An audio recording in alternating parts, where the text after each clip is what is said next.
Welcome to the Undisputed podcast. I'm your host, Jenny Taft. This podcast is the full show from today's episode of Undisputed from start to finish. We've got a busy slate, so skip Shannon, let's get to it.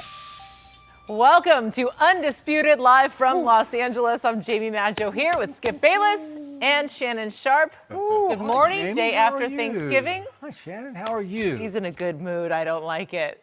How about this LA weather? Hasn't it been beautiful? And how about these Black Friday sales? Aren't you ready for these? And how about them Cowboys?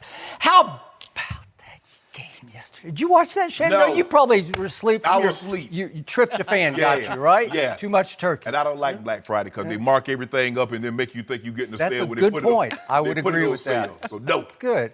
How you doing, Jamie? I'm doing all right. We've got I know. want you to know.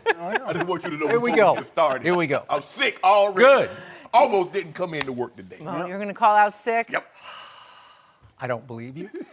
Yesterday, Thanksgiving. Today is Christmas for you, Skip Bayless, because we have plenty to talk about. Not yet. okay. I hope I have about 5 more Christmases no. before the real Christmas. Your day coming. Yeah. You could Next be right. week. Next Thursday. Now, see that energy? Jamie, you'll be here next Friday, I think. I want you to have that same energy, that same tenacity that you brought today, have that next week. He's like a little kid. So excited. All right. There is only one place that we can start this show. That's in Dallas. Skip's Cowboys went out yesterday, had a great Thanksgiving. Ezekiel Elliott rushed for over 100 yards for the third straight game. Dak Prescott had arguably his best game of the year with 2 touchdown passes and a touchdown run. Amari Cooper had his best game as a Cowboy with 180 yards and 2 touchdowns. The Cowboys have now won 3 straight. Tied the Redskins on top of the NFC East at 6-5.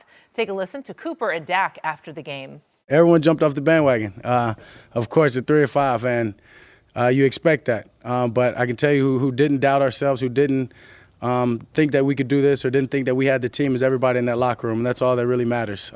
So as long as we locked arms, we stayed tight, we knew we could do this and we can do more. So that's the only thing that matters to us, and we're going to continue trying to get better. And I've just been putting in extra time with my coaches, with Dak. We sit right by each other in the meeting rooms, and just trying to catch up and be on the same page. And, for some reason, since I got here, the chemistry between me and Dak has been phenomenal. Interesting. Is it interesting? Yeah. Shannon, you go first. Whatever. You know what, Skip, out of the question is, well, how impressive were the Cowboys? Yeah. Skip, I thought offensively I was very impressed with their offense. Zeke got his touches. Dak threw the ball. Okay, not great, but he threw the ball. Amari Cooper is showing why they gave up the first-round pick to get him. But Skip, I wasn't overly impressed, I wasn't overly impressed with the defense because I thought Washington moved the ball better than I thought they would, given down 2 offensive linemen, given Colt McCoy, and really they don't have anything outside the numbers as far as wide receiver that you like. Okay, yeah, they can. But the 2 tight ends, basically everything that Colt McCoy threw, the 2 tight ends, Josh Reed, Vernon Davis, who can still fly, made plays. But offensively, Skip, I think you have to be pleased with what you saw. Zeke ran the ball with conviction, and when he runs the ball like that, it sets up everything else. Dak, I thought he held the ball a little bit too long in the first half, and they didn't really break the game open. He and Coop broke the game open in the third quarter. But I thought Washington was right in the ball game in the first half and had an opportunity to maybe take the lead. And they got back. They did take the lead, and it seemed like once they missed that PAT, the momentum just went out of Washington, and Dallas goes right back down the field, score a touchdown, stop them, and they go get another touchdown. But I got from Washington's offense what I thought. I thought Colt McCoy, there's a reason why he's been a career backup. Contrary to what you try to lead people to believe, that Colt McCoy, he's the last team to beat the Cowboys. And No. He's Colt McCoy. And this wasn't a rodeo. Rodeo, give me Colt. Give me a guy named Tough. Heat him in that deal. But football game, Boy, I want a guy named Tom. I want a guy named Drew. I thought he almost turned this into a rodeo, but go ahead. Yeah. He did. Yep. He looked very clownish out there, Skip, throwing that ball. No, he turned the defense into clown. Did you see that ball flutter? And I thought they missed a call on the interception. He held, Awuzie held the guy. Did he or did he not? He did. Okay, but they didn't call it, so it didn't matter. But I think the Cowboys have to be pleased. Anytime you get you don't play again until next Thursday, you win the way they won, especially offensively, and that's what you want. The offense is starting to get to round into shape. Zeke looking good. He's starting to eat a little bit more. But Washington got after him early. They didn't have. He's actually eating a little less. Is what off well, the field. Well, he was eating on the field. He was eating early and often. He was. Because he went 2, 7, 6, 16. The next thing you know, they're in the end Touchdown. zone. So slightly impressive, but I remain cautious. I thought that was a very objective view of what happened yesterday. So I am here to tell you that contrary to what Jamie thinks I'm going to say about Christmas morning, that after I slept on what I watched yesterday and last night as it went into the evening, I wasn't that impressed with it. Oh. In fact, I thought yesterday was oddly a microcosm of the whole Cowboy season. There were ups and there were a whole bunch of downs, and there were some highs and there were a whole bunch of lows, and there was a roller and there was a coaster, and we're just going like this. And when the game's over, I'm worn out again because I'm waiting for this. I keep telling you, poised for takeoff. That team did not exactly take off yesterday. Okay. That team did not hit on all cylinders yesterday to all the points that you just made. That team was actually pretty lucky yesterday in many ways, shapes, and forms throughout the game. A lot of balls and calls went their way, right? Right. And in the end, I keep saying they still haven't peaked yet. That's a good thing that they haven't peaked yet. But big picture, all I know for sure is they have now won 3 straight games. And the first 2, I didn't think they could win, at Philadelphia and at Atlanta. I definitely thought they would win that game yesterday, and they should have won it easily. They should have won it going away because they were ahead 31-13, and it came down to an onside kick that they had to recover to stop the bleeding. Right. Am I right about that? Yes. That's not a good thing.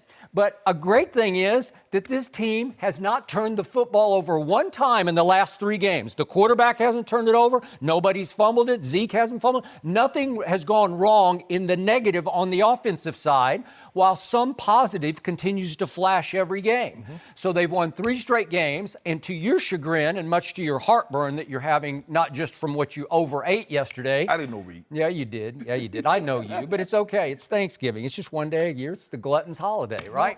I didn't It's okay. overeat.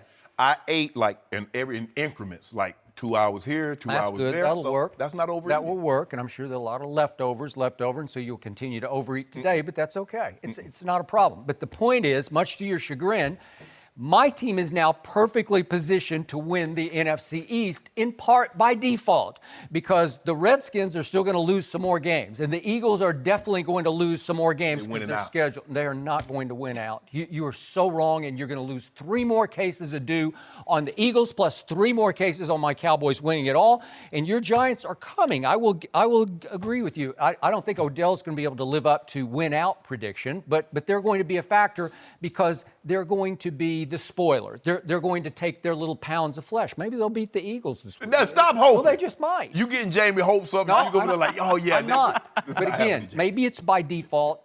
You can argue it's the worst division in pro football. But again, as much as I love my quarterback, I can't give him much of any credit for the 2 touchdown passes that broke the game open in the 3rd quarter. Okay, the first one is a 40-yarder.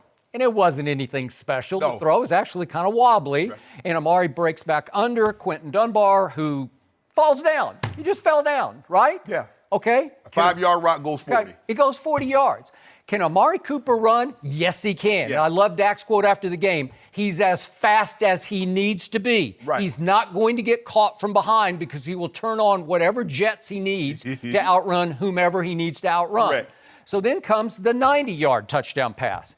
Was it anything special? I actually thought it was Dak's best throw of the day, but the throw is actually a little behind Amari well, it was almost triple coverage, but it was definitely double coverage, right? But the throw's a little behind him, so he is able to slow up just a little bit and catch it and pivot and go the other way. Correct. And all of a sudden, we got people everywhere swinging and missing, including Ha-Ha. Everybody overruns the play.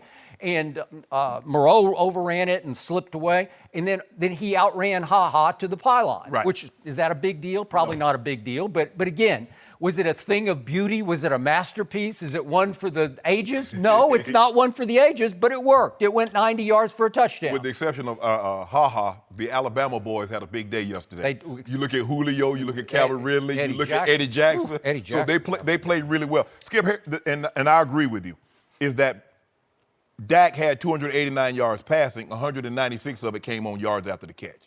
So here we are, That's basically fine. 92 yards of actual pass yards. At least I'll take it, because for 1 week you can't say, well, he can't even throw for 200 yards. Almost threw for 300. He didn't. Yeah, okay. No, They Amari ran Cooper for it. ran. Yeah, exactly. Okay, all right. But here's the thing. John Gruden better take notice. Amari Cooper did not get better, Skip, at running routes once he arrived in Dallas. Amari Cooper is not a better player in Dallas than he was in Oakland. The difference is, I believe, is that Jason Garrett knows how to communicate with Amari Cooper. You see his personality, Skip? He's in a comfort zone. He is. He's reserved. Yep. You lashing out because there have been times that Amari didn't play well and John Gruden went public. I agree. We need to get more out of Amari. That is correct. I've never heard. He does not respond well to that. No. He's a quiet kid, Yes. a bit to himself, but he says he sits next to Dak at every meeting because they have clicked together. Yes. And the key quote from him after the game from Amari is, Dak throws such a catchable ball. He likes the look of the football coming out of Dak's hands, and you know how you would know. He like wobbles? He like wobbly ball? I mean, but it's sweet, it's soft, and it's catchable. No, I'm just, look. Right? And that's all that matters, is that Amari Cooper loves being where he is. He likes sitting beside Dak and having the line of communication because I sat next to John Elway, my quarterback for 9 years, in meetings. And that definitely helps, Skip, because I got an opportunity when we're installing plays. Okay, what do you think here? Yeah, should I go 12? absolutely. The route might be called for 12 to 14. I'm asking him in the meeting, what if I go 10 to 12? He says, try 12 to 14 in practice, knowing you're going to speed it up in the game. So those little things help. I got it. But this kid has been. You see why Jerry jumped and gave up that first rounder for him. He is changing life in Dallas. He is. Changing the way they play. But my quarterback is still suffering the lingering effects of the disasters of last year. He still hasn't quite recovered from the 8-sack game at Atlanta last year. Remember the Thanksgiving Day game last year? Yeah. The Chargers came in and just devastated them and him. Yeah. And he was a disaster in that game. He still holds the ball too long. He does. You have to know when to hold him and when to fold him. And he's not adept at just throwing, like I rip Aaron Rodgers for throwing it away too many times. Right. But there are times when you just got to fight and live to fight another day. Yep. Just throw it away. Right. Just throw it in the ground. Throw it to somebody. Throw it out of bounds. But the thing that makes him great, Skip, is also one of the things that makes him so fallible, is because you see him holding on to the ball, breaking tackles, getting first downs, breaking tackles in the pocket, and diving in the end zone for a touchdown. So you're going to have to live with some of that. He's going to hold on to the ball. And speaking of that, the play of the day, the play that made it 31, was that warrior run of his. And that was big time. That's special to me. Right. That's why I love that kid. And he's still a kid to me, but not many can do that one, because he's 6'2", you say he's like 35? I think he's 244. But he runs with impact. He's got Big Ben in him. He's hard to get on the ground. And I love the little big things that he could do for the team, because he always does something like that every game, which brings me around to my defense. There are days I think it could be the best defense in pro football, and then there are downs, like third downs, when I think it can be a mediocre defense. Yeah. They're still 29th in third downs allowed. That's awful. Yeah. And there were times they turned Colt McCoy into Tom Brady meets Lamar Jackson. I'm serious. There were times when I'd say, he's doing it to us again. You're letting him stand back there too long, or you're letting him beat the rush outside, and he's a pro, man. He's a professional backup. And he was getting in grooves yesterday when I'd say, if he gets the ball back, he's just going to score. Right. Well, is that a good thought against that defense that's about to face Drew Brees? Or that guy, because I promise you, if you give Drew Brees those openings, he's not throwing interceptions, Skip. No. And to your point about Dak, there was a time that he got sacked in the pocket, Skip, and Ryan Kerrigan was taking him down, and he took a shot on the way down to the side of the head. You don't want your quarterbacks taking those kind of shots because after a period of time, they start to win. And Skip, I know he's having fun, but I really don't want to see my quarterback dive in the end zone like that. There's so many things that could go wrong in that situation, and I know the emotion and the adrenaline of it is going. Remember the Arizona Monday night game last year when he somersaulted in the end zone? He just thinks, I got to make one play to end this game. Right. And I thought it had effectively ended the game until Zeke tried to pick up Dak and put him in the kettle, which he did. I can't believe Zeke tried to pick him up, but he did. And once that 15-yard flag got thrown, the game was on again because all of a sudden here come the Redskins off the short kickoff, and you know the rest of the story. It goes down to an onside kick. We're going to talk about that a little later. We will. That's one of the reasons why you don't want to give a team 15 yards because here they come the other way. So I was shocked yesterday, but pleasantly shocked when Troy Aikman proclaimed live nationally on Fox that Leighton Vander Esch is going to be an all-time great. That is a mouthful. All-time great? Yeah, you don't listen, do you? No. Right. Hey, hold on. Wait a minute. Hold on. Well, when I think way to go, Troy. Hold I'm with you. Time out. This is the guy I didn't even want them to draft. Hold on, Skip. I'm just going to make sure. Troy played this game a long time. He studies the game a lot more in depth than I do.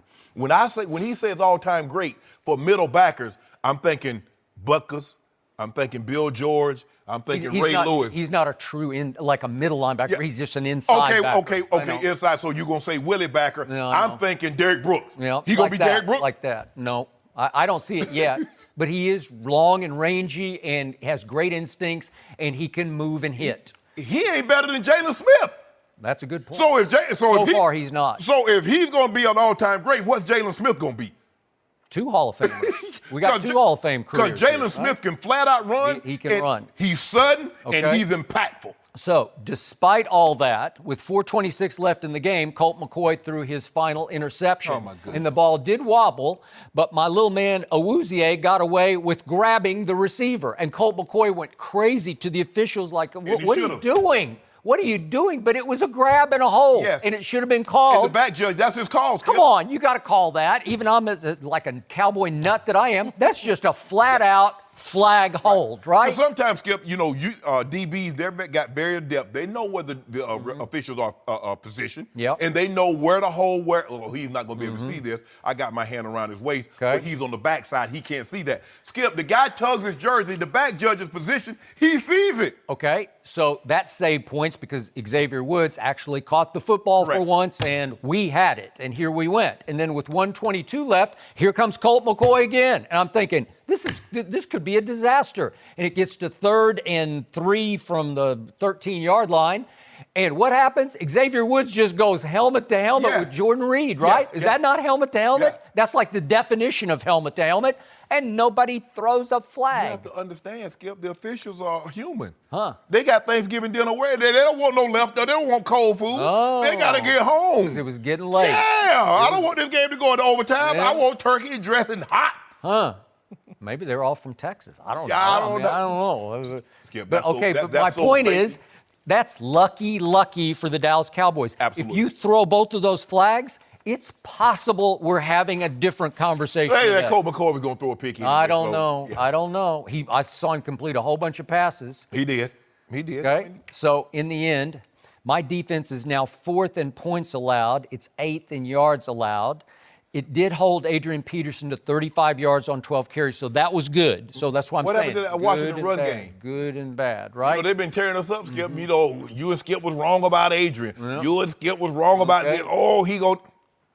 He's back home in Texas. He grew up just south of Dallas, and he goes for 35 total yards. Okay? So that was a good thing. But the Colt McCoy passes, and Colt McCoy is like 1/10 of Drew Brees, so welcome to Dallas, Drew. And I think the Saints are going to come in relatively healthy. Yep. Unlike Washington, their offensive line is intact. Now, the one thing the Saints can do a lot of, they can run it and they can throw it. Now, they didn't need Drew Brees to throw for a ton of yards or have a ton of attempts throwing the ball. Yep. Because Atlanta set them up on short fields, and so they were going 30 yards, 20 yards for touchdown. But I'm anxious to see. Now, I want that energy. You see how you sit there? James, you see how you did Cowboy. I want you to have that same energy next week. I will. That energy right there. I feel real good. I don't want it to dissipate. I don't want it to dissipate. You understand what yesterday allowed me to do? It allowed me to win this division. No, it put me in perfect position because now the Saints game does not matter to me. It matters. They can lose it and it won't matter. It will not matter. Let me tell you why it matters. Because you're going to lose and the Eagles are going to win both of those games. And guess what? We play y'all for a chance to be right in the league. Good. Come on in. Yeah. We would welcome you in. Walk it to him got something for you. Yeah, walk it to him. From Drew Brees to walk it to him. And we'll be off. No drop off. We'll be off like a 10-day That's ready, okay. prep time. What happened last time you was off? You was off 13 days. Remember the bye week you came out? And what old Marcus do? What happened in Philadelphia when the Eagles came off their 2-week bye? What happened? Y'all had a bye too when y'all lost to Tennessee. Well, that's fine. I'm just saying. Guess what? Payback. So, back to your original point about my Dallas Cowboys. Ezekiel Elliott is now rolling. He is back to leading the league in rushing. He is leading the league in yards per game at 98, having now eclipsed that guy in L.A. What's his name? That Gurley Todd guy? Gurley. Oh, yeah, Todd Gurley. I forget about TG him. for 100. Yeah. He's 95 yards a game. My guy's 98 yards a game. And by the way, this was huge yesterday. This is a big plus. My guy got his yards even without the all-pro left tackle because Ty Smith could not go yesterday with some kind of neck issue. What happened at Atlanta a year ago when he couldn't go? Chaz Green happened. Right. This team at least shored up its depth in the offseason because a guy who used to block for Tom Brady, that guy, Cam Fleming, stepped right in. He's a right tackle, and he played left tackle, and he was okay yesterday. They said something's wrong with Ty's neck, but he had a big old elbow thing on. I thought something was wrong with his elbow. Well, something's always wrong with something. But you know what, Skip? What worked for the Cowboys' offensive line is they're at home. So the crowd noise was not a factor. So Claiborne last year in Atlanta was able to get a jump on Chaz Green. Now, not to say that Fleming isn't a better left tackle than Chaz Green, but I'm saying crowd noise plays a role in that. But we're going to see because the Saints, they can get after your quarterback. Cam Jordan did a number last night. Rankins. Yep. So we'll see what they got. Mr. Sharpe, I just want to warn you, if my team ever puts it all together and gets on a real late season roll, you are in such big trouble because you're going to have a lot of miserable Mondays sitting in that chair. You just had one, and you're going to have many more. You might not have a miserable Friday, but you're going to have miserable Mondays. But see, like I told you, Skip, I wanted it to happen like this because there's nothing like the anticipation of what could possibly be coming and just all of a sudden have it snatched out. Can you imagine? Just imagine, Skip Bayless, you get ready to eat Thanksgiving. You, Ernestine, you got the in-laws, got some family and friends over, and she set the table for a night. You got turkey and dressing, you got a ham, you got, sweet potato, pumpkin, y'all like pumpkin pie, we eat sweet potato pie. But anyway, your cornbread, you got everything right there. And I walk into the house and just snatch everything on the floor. That's what's going to happen to your Cowboys. Really? You think they get ready to go to the playoffs, and they're And I'll just get down on my knees and I'll just eat it right off the floor. I will. That's what I'm going to love, Skip Bayless. That's what I'm going to love. Okay. When somebody just snatched them playoffs right from up under you. I got this. No, you don't. I got it. I have to stick up for Colt McCoy. You guys went on that rodeo rant at the top of the segment. The guy hadn't had one rep with the first team offense all week. So give him a little bit of slack. Yeah. Plus, he hadn't started a game in like 4 years. That's my point. So, there's a reason. Why is the reason he hadn't started in 4 years? Because he's a career backup quarterback. Okay, you're right. The Red Hot Saints head to Jerry World next Thursday. But are they unbeatable? We'll discuss that next. No mercy. Support for Undisputed comes from our friends at Rocket Mortgage by Quicken Loans, America's premier home purchase lender. Let's talk about buying a home. It can be one of the most important purchases you'll ever make. But today's fluctuating interest rates can leave you with unexpected higher payments, which can turn a great experience into an anxious one. That's why Quicken Loans created their exclusive power buying process. Here's how it works. They check your income, assets, and credit to give you a verified approval. This gives you the strength of a cash buyer, making your offer more attractive to sellers. Once verified, you qualify for their exclusive Rate Shield approval. They'll lock your interest rate for up to 90 days while you shop for your new home. Then, once you've found the one, if rates have gone up, your rate stays the same. But if rates have gone down, you get to keep that new lower rate. Either way, you win. It's the kind of thinking you'd expect from America's largest mortgage lender. To get started, go to rocketmortgage.com/undisputed. Rate Shield approval only valid on certain 30-year purchase transactions. Additional conditions or exclusions may apply. Based on Quicken Loans data in comparison to public data records. Equal housing lender. Licensed in all 50 states. NMLSconsumeraccess.org, number 3030. No mercy. Well, the Saints stayed red hot with their 10th straight win yesterday. They beat the Falcons 31-17 behind another potential MVP performance by Drew Brees. Brees threw 4 touchdown passes to 4 different receivers, and all 4 of the players were undrafted. The Saints are currently in the driver's seat for home field advantage in the NFC since they beat the Rams earlier this month. We'll take a look at the rest of the Saints' schedule. They're on the road for the next 3 games, starting with the Cowboys on Thursday Night Football on Fox. Then they'll visit the Bucs and Panthers before closing out the year at home against the Steelers and Panthers. So, Shannon, will anyone beat the Saints this season? Looking at that schedule, I'm going to say yes. And it's probably You got Dallas winning? that someone will beat them. But I'm probably going to surprise people who I'm going to say that will beat them. Okay. I believe they lose to the Carolina Panthers on a Monday night. Monday night. This is a division rival, right? The division rival. These teams know each other, and it normally comes down to a one-possession game, and I believe that's the game they're going to lose. Skip, in football, anybody can be beat on a given Sunday. I think that's what makes football so alluring, because my team really has a chance. It's not like basketball, you got to win 4 out of 7, or baseball, you got to win 4 out of 7. Just one time, a funny bounce here or there, an injury to your quarterback, and boom, I really, really have a great chance. And so I think that's what's going to surprise some people, the team that I think is going to beat them. But you better not turn the ball over, because the thing that I love most about the Saints is that when you turn the ball over, they punish you. Skip, they're not trying to get no 3. They're going for the jugular. And normally when you turn the ball over in your territory, Drew Brees is coming to hit you with the hammer right away. I believe in killing a gnat with a sledgehammer. It's not good enough to just flick him off. I'm trying to punish you and send a message to everybody else. That's the way the Saints play football. They're not just trying to beat the Atlanta Falcons. They're trying to send messages. Oh, you see this, Dallas? Oh, you see this, Tampa? Oh, you see this, Pittsburgh? Oh, we coming.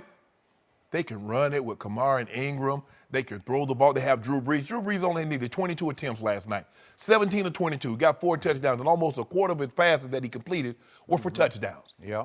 He's unbelievable. They're playing unbelievable. And the thing is what we thought was going to be a weakness, their defense is starting to play better. And it looks like the road to the NFC, to the championship in Atlanta, Super Bowl, is going to go through New Orleans. Skip, somebody's going to, if it does, somebody's going to catch hell beating them in that building. Because when that crowd gets going, they get going, and they're going to be tough to beat. Now, I know you're going to, you know what? Have I spoken yet? No, but How you're going to know? speak. You making those Because I know you. They just have so many different ways to beat you. Kamara can run it, he can catch it. Ingram can run it and catch it. They ran the ball, averaged about 5 yards a carry last night, 31 rush attempts. When you think of a team that runs the ball 30-plus times, you're thinking of a team that has a young quarterback or a game manager. How many times did they throw it last night? 22. 31-22. Yeah.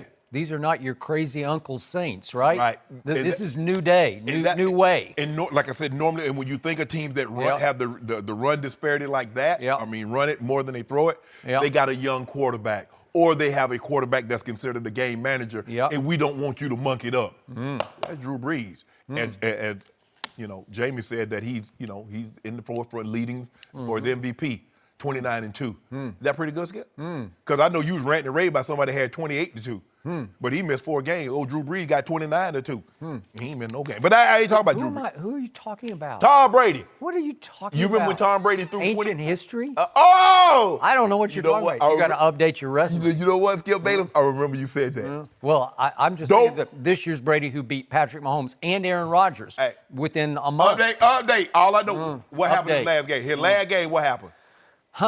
What have I been trying to tell you all week long? What did I tell you? Drew Brees is running away with the MVP. Yes, he is. He's walking You briskly dug right in. now. I told you you were premature. You jumped on the wrong bandwagon again, and it broke a front wheel last Monday night. Yes. You just broke it right off. We got 5 games to go. Okay, but again, the lead is close to insurmountable. Oh, no, it's not. Because the narrative is Drew Brees finally wins his first MVP as he nears age 40. That's the MVP narrative of this year. Tom Brady was winning it last year at 40, right? So that's the new thing, 40-year-olds winning MVP? Well, it's a good narrative because he's never won one. You got to give him one. Ain't no especially off lifetime this. achievement award, Skip.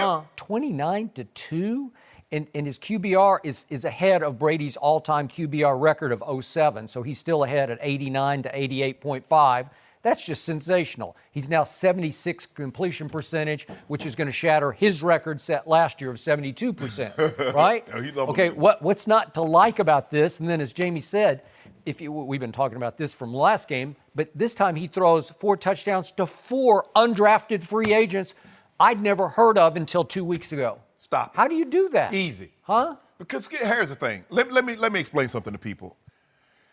It's more amazing when a guy's an undrafted free agent makes an NFL team because teams don't have money tied up in him. Skip, one bad practice and you're up out of there. Okay. So for you to make the team and to be able to play in this league, Adam Thielen is an undrafted free agent. Rod Smith, who's the all-time leader in Broncos in catches, yards, and touchdowns. Wes Welker. Let me introduce you in the guy. Johnny Randall was an undrafted free agent. Okay. Could he play? Well, I mean, Tom Brady was a 6th-round draft pick. Okay, I got it. So that's what's amazing, Skip, when these guys don't have money first, second round, because sometimes we get caught up. Well, he's a first-round draft pick. They bust out of the league also. Second-round draft pick. Okay, was Julio undrafted free agent? No. No. Was Amari Cooper an undrafted free agent? No. No. These are high picks. And guess what? They were going to get, no matter how bad they played their rookie season, no matter how bad a practice they have, guess what? They were going to be on the roster at the end of the year. No doubt. Undrafted free agent. He has think about what you have to do to get your position coach or the head coach attention to say, you know what? We need to get that guy more reps. We need to take a closer look at this kid because this kid might play. Like Terrell Davis was a 6th-round draft pick. He came in. He was the 6th running back on the depth chart. So for him to he had to do something. Okay, I got it. But the point is, you were pushing Patrick Mahomes as your MVP. What do you call him, Patrick Mahomes? Mahomes. Okay. No, his numbers were pushing, Skip. I Okay, can't do nothing about you that. were pushing wrongly for him to be MVP. He's throwing it to Tyreek Hill. Is there a Tyreek on the New Orleans roster? There is not. See. There's a Michael Thomas who ran 4.6 at the combine. 4.6? Yeah, Chris Carter ran 4.6. Okay, well, I'm just saying, but is there a Travis Kelce on this roster? I like Ben Watson, but is he Travis? No. Is there a Sammy Watkins on this roster? There is not. Well, we don't know when Sammy's going to come back. You know, Sammy played one game. Okay, So but what I'm about just what saying about in Kamara raw and Ingram? speed. Can I interest you in Kamara and Ingram? Okay, but again, that's different. You don't have a wideout who can threaten the defense deep. Unless some of these kids can. Maybe they can run. What about like Tommy Lee Lewis looks like he can fly to me, but I knew nothing about him from Northern Illinois. But he looks like he can run. What about all these? What am I going to do about all these guys, Skip? Michael Thomas, all these catches that he keep getting. I don't know. Does the quarterback throw him open? I think so. I mean, you got to get open. Yeah. Skip, do you understand that in order for you to make an NFL roster, and granted, there's only 1,500 people of 7 billion, only 1,500 do that. So and for you to be, you get invited, Skip. So basically, all these guys that you mentioned that caught touchdowns, they were camp bodies because we can't go to camp with 53 guys. Okay. We got to take excess. We got to take excess of 80, 90 now. Different stories going on here, but of these 4, some of them have been on the practice squad. Some of them haven't even been on the roster at all until just the last couple of weeks. And then on a big Thursday night stage, you're catching touchdown passes from a cinch Hall of Famer. I mean, I hope Austin Carr was going to catch that ball. Yeah. It wasn't like, Has anybody been more open the whole NFL season than Austin Carr was on that touchdown? No. There's nobody within 15 yards of him. I don't know. You could have caught that one. I could have caught a lot of these balls from No. Drew Brees. Yeah, I could have caught a lot of them. There you go. Okay, but the point is, I used to think my Dallas Cowboys had the best offensive line in football. Now it resides in New Orleans because they can bulldoze run block and they can really protect Drew Brees. 10 sacks on the season. He just In stands 11 back games. there. No, it's great. It's a joy to watch how hard they protect for him. And then they had 150 yards rushing. Yeah. Okay, so he only threw for what? 172. Okay, so it was one of those nights. 171. Yeah, but all he needed to do is throw 4 passes Right. because 4 of them went for touchdowns. Right. And the defense, I keep waiting for it to implode because it imploded on opening day. The shock to me is the team that both of us did pick to win the NFC before the year started. We both picked the Saints. We did. On opening day in this building, Fitzmagic beat them 48-40. He put up 48 on this defense. Ryan Fitzpatrick did that to them. So since then, they've slowly climbed up. They're now 13th in points allowed. So they're a little above average. Are they dominating? Are they as good as the Dallas defense? No, I don't think so. But they got 80 last night because the Falcons were moving the ball, Skip. But then The Falcons moved it like crazy. I mean, because Julio fumbles the ball right before the half. It looks like they're going to get, at worst Totally case, agree. get 3. Yep. And then really going in for a touchdown. He fumbles the ball. So the Falcons got real careless, real loose, and it was bad luck because Matt Ryan had Julio. Julio's coming open, and he's about to hit him, and the defensive guy jumps up, gets the hand, the ball carries, and they get a pick. Yep. But don't, Skip, do you know Julio Jones has over 1,300 yards? Duke has an outside chance of getting 2,000, which is unheard of. So you're not going to the playoffs, Falcons. I suggest Matt Ryan, you just throw the ball to Julio. Let's see if he can get 2,000. But you know what? Does Julio have impact the way that guy should have impact on the game? Because he doesn't to me. You know, the thing is, what I'm surprised is that he doesn't have more of an impact in the red zone. But what teams are doing is says, look, you can throw it to anybody else. 11's not going to beat us. That's why Calvin really has 8, 9 touchdowns. That's why other guys, the tight end Hooper, and you see the running back come out of the backfield on the angle catch a touchdown. Teams are just, and I don't understand why more teams don't do this, Skip. Your best player is not going to beat me in the red zone. He's not going to beat me. I'm not going to let it happen. Okay. I refuse to. So I looked down the schedule that we showed the next 3 games at Dallas, at Tampa, at Carolina on Monday night. Then Pittsburgh does go there, but they have to go there to that building. I don't love their chance. It'll be a shootout. Yes. It'll be high scoring like the Rams game was, but I'm going to favor the home team in that one. And then Carolina has to go there to end it. So they got Carolina twice in the last 3 games. But I didn't say the first game, which is next Thursday night at Dallas. And, you know, I'll just say this about my Cowboys. You gonna put some dew on it? No, not yet. I got to see who's hurt and who's not hurt. Ain't nobody hurt. Can Tyron Smith play? I need to know if Tyron Smith's going to go or not. We had 2 weeks off. Okay, we'll see. We'll see. But my team has the nuclear capability to rise up and do this because I thought there's no way at Philly, no way at Atlanta. And you saw what happened. And if this team does hit on all cylinders, it has the proper ingredients to beat Drew Brees because it can drive the football. Long drives, third down conversions, Zeke running for 150, control the clock, keep the ball away from Drew Brees. And my defense weirdly will rise up and make plays at weird times. It'll give up chunks, and then it'll make a play on third down where you say, where did that come from? You better put tons of pressure on Drew Brees and hope they turn the ball over. Well, my team can rush the passer. It didn't rush Colt McCoy the way it should have. I know. Yesterday you couldn't tell, but they have firepower coming off the edges. Well, I tell you what. I tell you who has maximum firepower. Philly has been a disappointment, and they're okay offensively. Atlanta can score with anybody. They have firepower.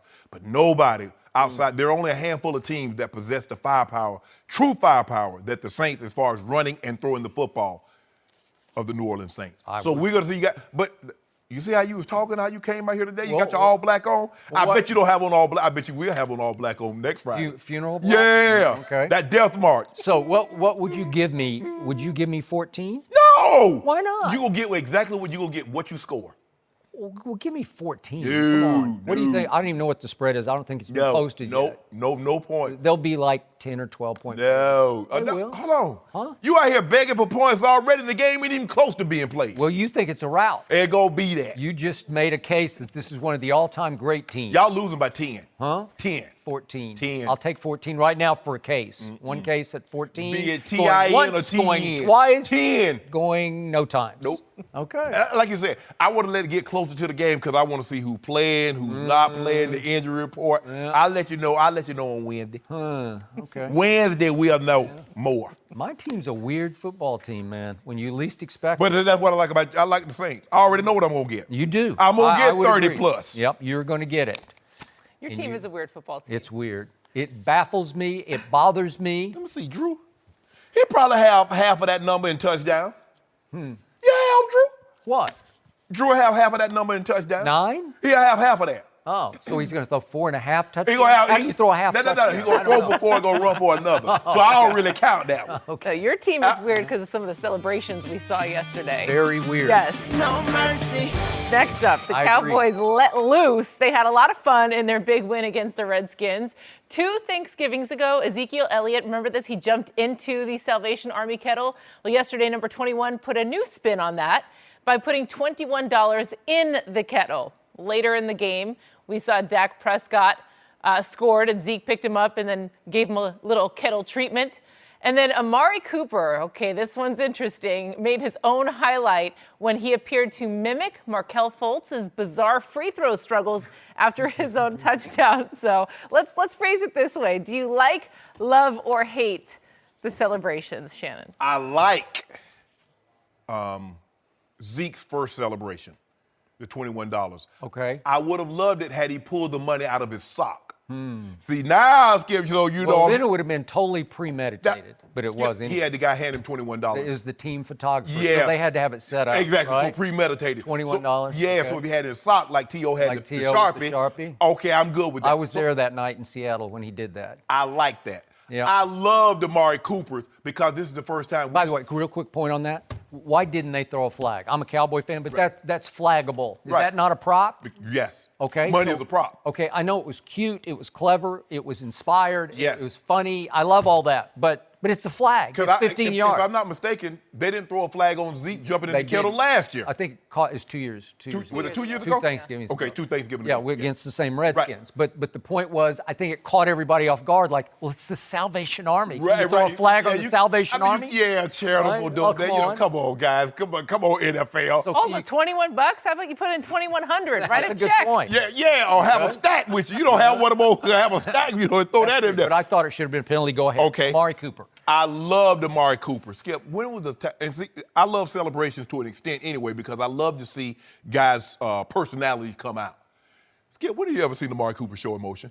When have you ever seen? I don't know much about his personality. I don't know much. But you got a glimpse into last night. He does have a sense of humor because he had to dig deep to go to this one. And playing at Alabama, Skip, you know, out in the Coach Saban ain't gonna let you do none of this. Look at Julio. Julio don't do anything.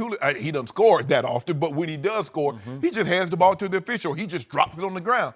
So to see Amari Cooper show that type of enjoyment and to show a side of him that we're not used to seeing from Amari, I love that.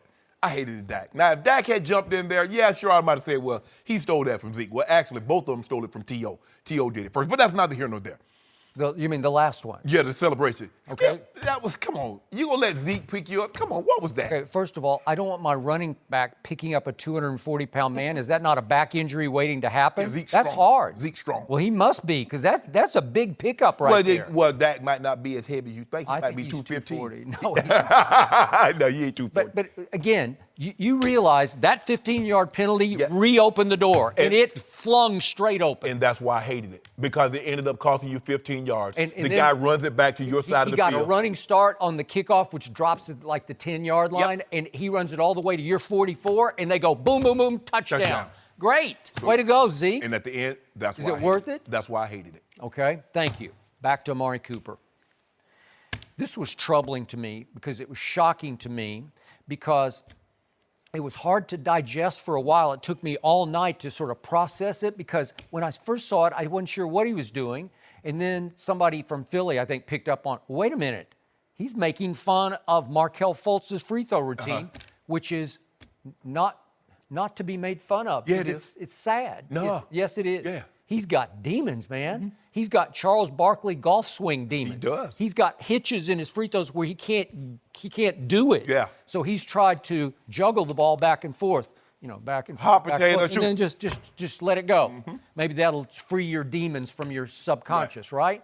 So why would you pick him to make fun of? Again, I got no love for the Philadelphia Eagles. I don't like Eagles fans, but I like the Sixers. I got no issue with the Sixers.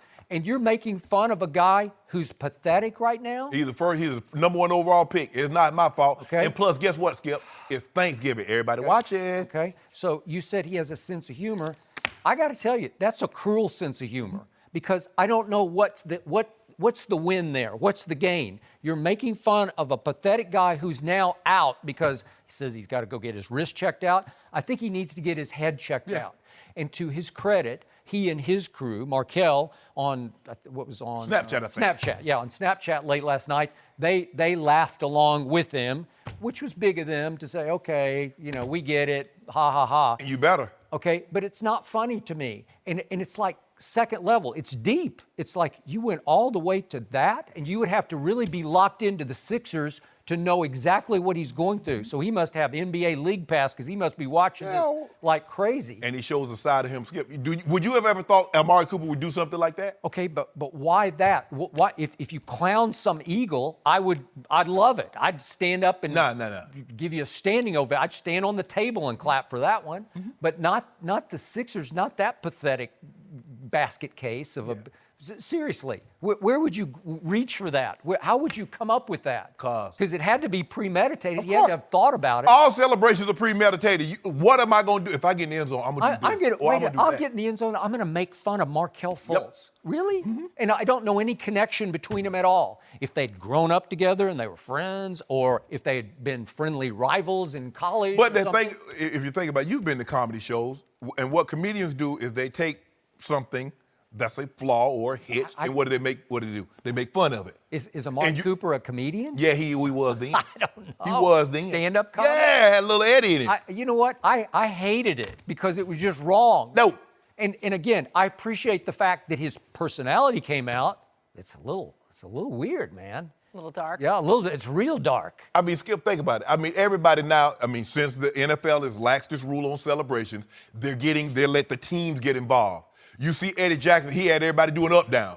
Go to the left, go to the right, up, down, then take off. And everybody now, the Saints, every time they get a turnover, they run clear to the other end, Skip, and do the team photo. Okay, but that's all team fun. Yeah. That's all, we're all in this together. And I love all those because they're all group celebrations, right? Yeah, that's what Amari did. He brought the offensive lineman. They was at the free throw line, boxing out. Okay. Just in case I missed. That. And then you're going to clown this poor, miserable. Let me tell you what should have happened. Skip has a soft spot. When but it's just terrible. Skip, what that kid is going through is not funny. That's not Amari Cooper's fault. But anyway, if he'd did it back and forth and then shot it and it hit the crossbar, oh man, it'd have been over, Skip. If it hit the crossbar. Well, he should have missed completely. He should have airballed it. Oh, Skip. Right? If that thing hit the crossbar, oh, man, I'd love that. I was impressed. He swished it, man. He got it all the way up and over the crossbar. Not that easy to do from where he shot it from. Okay. So I will give you that part of it. I just don't know. Like a weird part of his Okay, personality. which one did you like? The first one was inspired. The $21 was inspired. It's just a flag. So the truth is, I didn't like any of them. but I like the energy of all of it together means this team, to your point, this team is having fun. Zeke, you know what Zeke should have had? Zeke should have had a rack. Zeke had a rack. I'm talking about a big old, I'm talking about number one. Yeah. And put all that up in that thing, that would have been nice. Yeah, or to Jamie's point, you could have had a big check, like a big check that's got $21,000 on it. I'm going to go back and play. 210. I'm going to have me 10,001 and just be putting it in the kettle. Just like that. Making it rain in the kettle. Yep. Right? Okay. Maybe Amari. Guess what? I guess the Salvation Army take it too. They will. He's new to the NFC East. Maybe this is his way of riling up the Eagles fan base, which are Sixers fans. Maybe. And by the way, I love that commercial with the Cowboy fan and the Eagle fan in the elevator. Have you seen it? Because the Cowboy fan looks like he's a tough guy, and the Eagles fan looks like he's just a softie, like a nerd, right? The team played beautiful. When Ray Lewis was playing for the Ravens, an opposing player got in the end zone, what did they do every time they got in the end zone? The Ray Lewis dance. Okay, but that's football to football. Okay, I got it. But what did Markelle Fultz ever do to the Cowboys, or especially? He had that old munked up shot. So they fix it. God, you're heartless too. So guess what? Not only do basketball fans know that shot munked up, football players know. So they said fix it. And we're going to keep making fun until you do. Well, as long as he keeps making 90-yard catches, he can do whatever he wants to do. But you like your quarterback getting picked up and put in the kettle, huh? You like that. Well, it was inspired now. That's clever. Ain't no expired. Yeah, well. Let that man pick you up. You supposed to say, nah, Zeke, I got this. Yeah, let Zeke be out for the rest of the year with a back injury. And then we'd be good, right? L5, S1, right? Yeah. But I loved Amari. Get him, Amari. Okay. Amari. I just hope he. But he Alabama. That's that. If you watch football yesterday, you're like, well, you know what? They getting ready to go to the Alabama Invitational again. Look at Julio, look at Ridley, look at Amari, look at Eddie Jack. Man, why would I not go to Alabama? So we brought in the Mark Health conversation to transition into NBA. Are you guys ready for that? Yep. All right. Why are Who we gonna talk LeBron about? and Kyrie still talking about each why? other? We'll wanna discuss know. the latest drama next. No mercy. The Lakers host the Jazz tonight, but a lot of attention around LeBron is still back in Cleveland. Kyrie Irving is in Boston and LeBron is in LA, but there's still a lot of attention on their breakup. Kyrie wanted out, but LeBron apparently wanted to work it out. LeBron spoke about Kyrie's desire to not play with him anymore earlier this week. Well, LeBron said, quote, "That's not my problem. If that's the case, that's definitely not my problem. I never felt like I didn't want to play with him. The only thing I tried to do was give him whatever I could and more. I think by the time it got to me, he wanted to be traded. I think he was already gone. He was already gone, and it was up to the organization to do their job and try to keep him as well. The guy still had 2 years left on his contract. They didn't have to give him up. It could have been repaired then. Bring him in. Let's see what happens." All right, Shannon. You agree with LeBron there? I do. It's not my job I'm on the I come to a team and all of a sudden you don't want to play with me for whatever reason.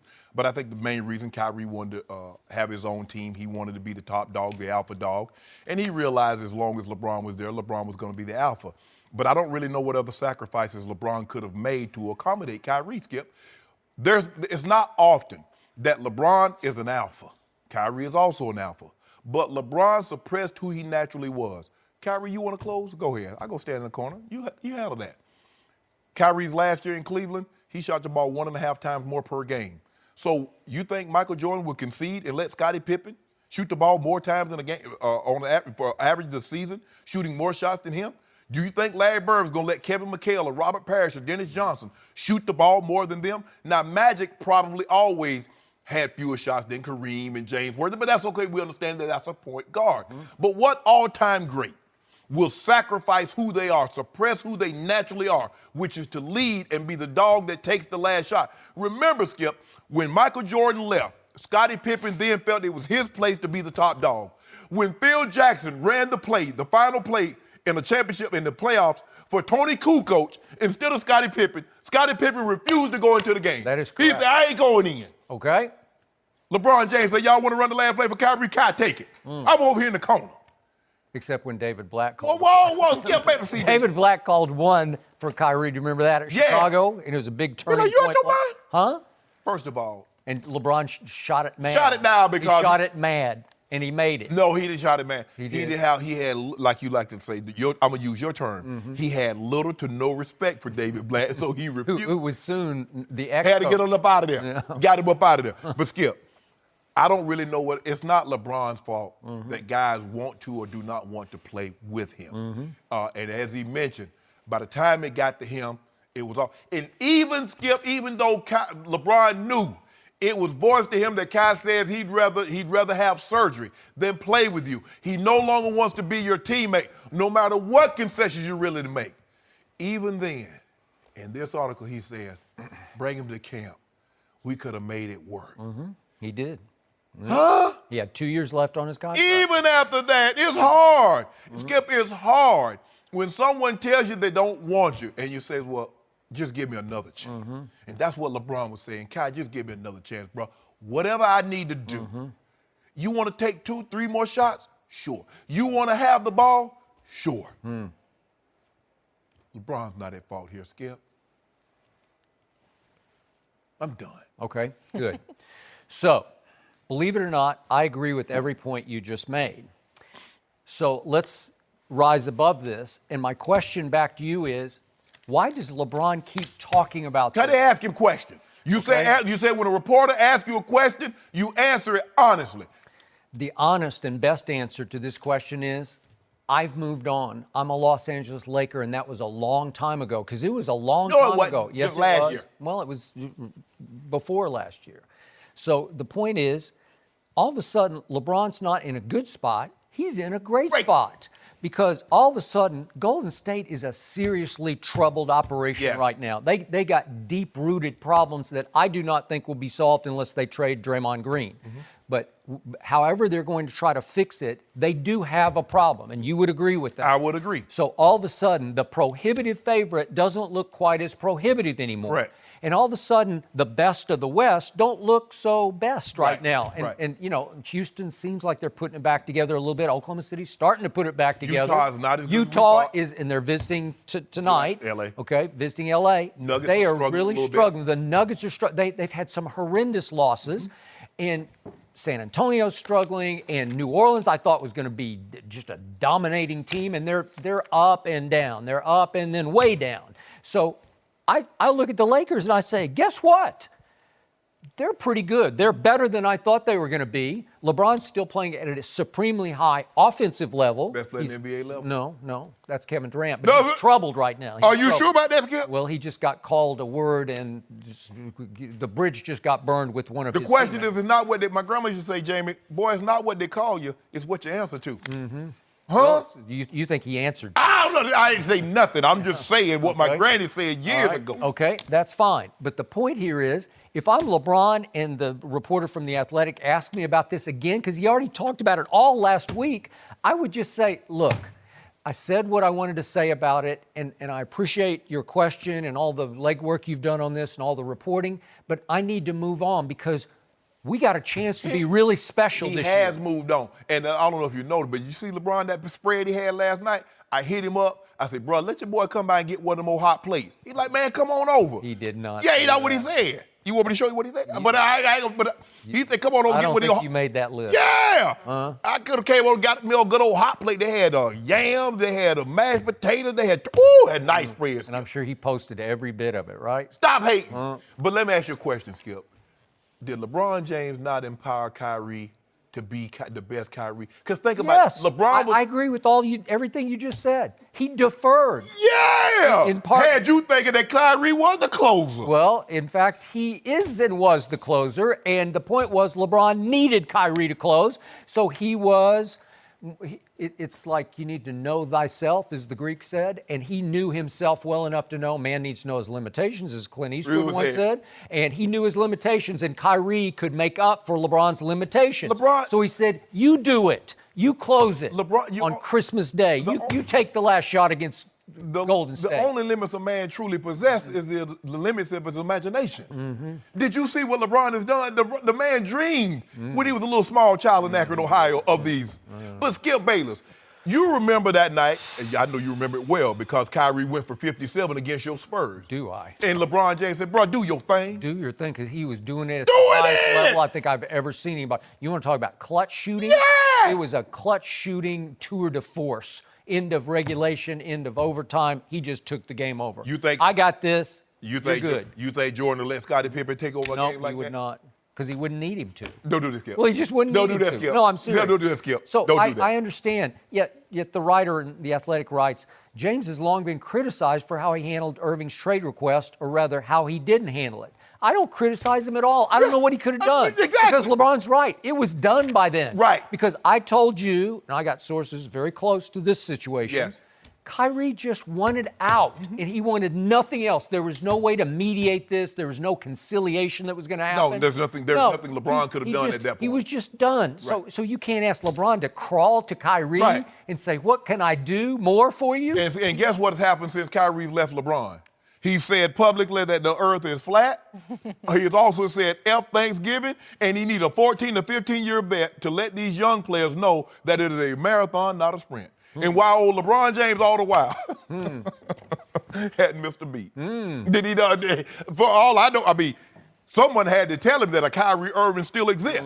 Because he's like, I know he went to... LeBron has constantly said, I don't have enough help. And then he said a week ago, I almost cracked. So he hadn't missed a beat. You're right. He hadn't missed a beat. Here's the thing, though, He's been LeBron. He's been the exact guy that Kyrie wanted no more of. Yeah, but Kyrie the drama king. But Kyrie would love to have that old 14, 15-year vet now to let everybody know everything going to be okay. LeBron's a 16-year vet. Yeah. And ain't missed a beat. Playing like he was in year 8, year 9, had he skipped? Averaging 29 a game. So Kyrie Irving said, He is such a diva that it's a crisis a day with LeBron James. Something's always wrong. He's always making those, posting those. But Skip, hold on. Comments. Who's been in the media as much as LeBron over the last month? Kyrie upset at Murray for busting him up, throwing balls up in the stands. Well, he deserved to be upset at Jamal. If I'm Al Horford, I'm like, bro, I need a conference. I need a word with you. Okay. What you mean by we need a bet? And by the way, he apologized for his Thanksgiving remarks. But see, that's what happened. See, LeBron would have said, Kyrie, you can't say those things. Let you know what you can and can't say. That's all. See, Skip. Well, remember, he's embraced his Native American heritage, so there's a lot of stuff going on there. It was deep. So you can't just condemn him for that. So let me ask you a question. So they've been having Thanksgivings for what, 400 plus years, almost 500 years? And how old's Kyrie, 25? So when he was 18, he never said that. 19, well, he 20, just 20. recently embraced his roots. His Okay, Native well, roots. if you He's Lakota Sioux roots, Oh. and he got a name. What is it? Small Mountain? Yeah. Yeah. Okay. Well. Okay. Well, don't get us started on what the Native Americans think of Okay. our celebration. Well, right? own it. Okay. Why you backtrack? Okay. Well, because it came off. It was a fit of anger because they had blown a game. That's my point. All right. It had nothing to do with no American heritage, no Indian heritage. About that. Well, then why you backtrack? Well, you got to be who you are. Okay. I'm a little Choctaw. Are you? No. I didn't think so.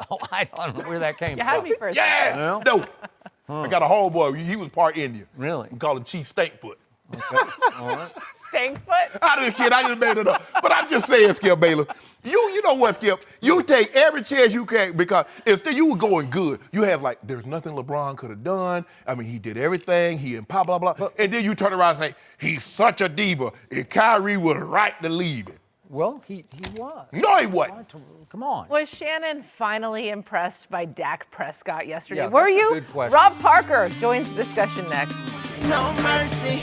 Well, Dak Prescott put up some huge numbers in the big win against the Redskins yesterday. Dak threw for nearly 300 yards and had 2 touchdown passes to Amari Cooper. He also had a highlight reel touchdown run in the fourth quarter that helped Dallas win their 3rd straight game. So we're joined now by noted Dak hater, Rob Parker.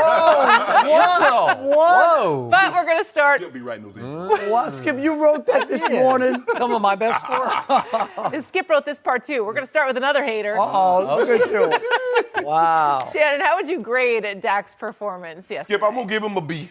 Maybe a slightly B+, but I think Really? B is very fitting for him because I don't think he played Well, particularly. don't equivocate. Is it a B+ B. or a B? I'm giving him a B. Okay. I said Well, I could you're leaning B+. But when I wrote B down. I was like, no, he don't deserve B+. But anyway, I just think Skip, the first half he didn't play particularly well. I thought he held onto the ball a little bit too long. I thought he missed some throws. If you remember, he had a guy that was wide open and he ended up grounding it. You remember Aaron Rodgers? You said Aaron Rodgers, he just tanked it. He just threw it in the dirt. Aaron said, the ball got stuck in his hand. But you weren't buying that. Thank you for comparing Dak to Aaron Rodgers. No. There ain't no comparison. But anyway, I didn't think he played particularly well in the first half. I thought he held onto the ball at points in time during the game that he should sometimes skip. You just throw the ball away. It's okay. They got a stat for everything. If you throw the ball 5 yards, you throw the ball 10 yards, how far does the ball travel in the air? So they got a stat for everything. They do. So you can't get caught up in like, well, it's going to make me look bad if I throw it away and I ain't trying for a completion. But sometimes live to see another day. Agreed. You don't want to take all those shots. Agreed. Amari, the touchdowns, Amari did the legwork. Because if you look at what Amari did, 196 yards after catch, compared to 289, he only had 92 yards of actual total pass yards. So, but I'll give him credit. I thought he made some pretty good throws. But I'm gonna give it the touchdown run was unbelievable to break the 2 tackles, the dodge. Basically ran almost 35 yards to get a 4-yard touchdown, which was good. Which put him up. 31? I think you said 31-13 at that point. It was. So I'll give him credit for that, but I'll give him a solid B because I think the first half he left some of the trimmings on the table. Okay, hater number 2. All right. As you know, I'm a adjunct professor at USC, so Or as I call it, just a junk professor. So when it comes to grades, I'm very careful and I'm considerate and think about it. Okay. I'm going to give him a B+.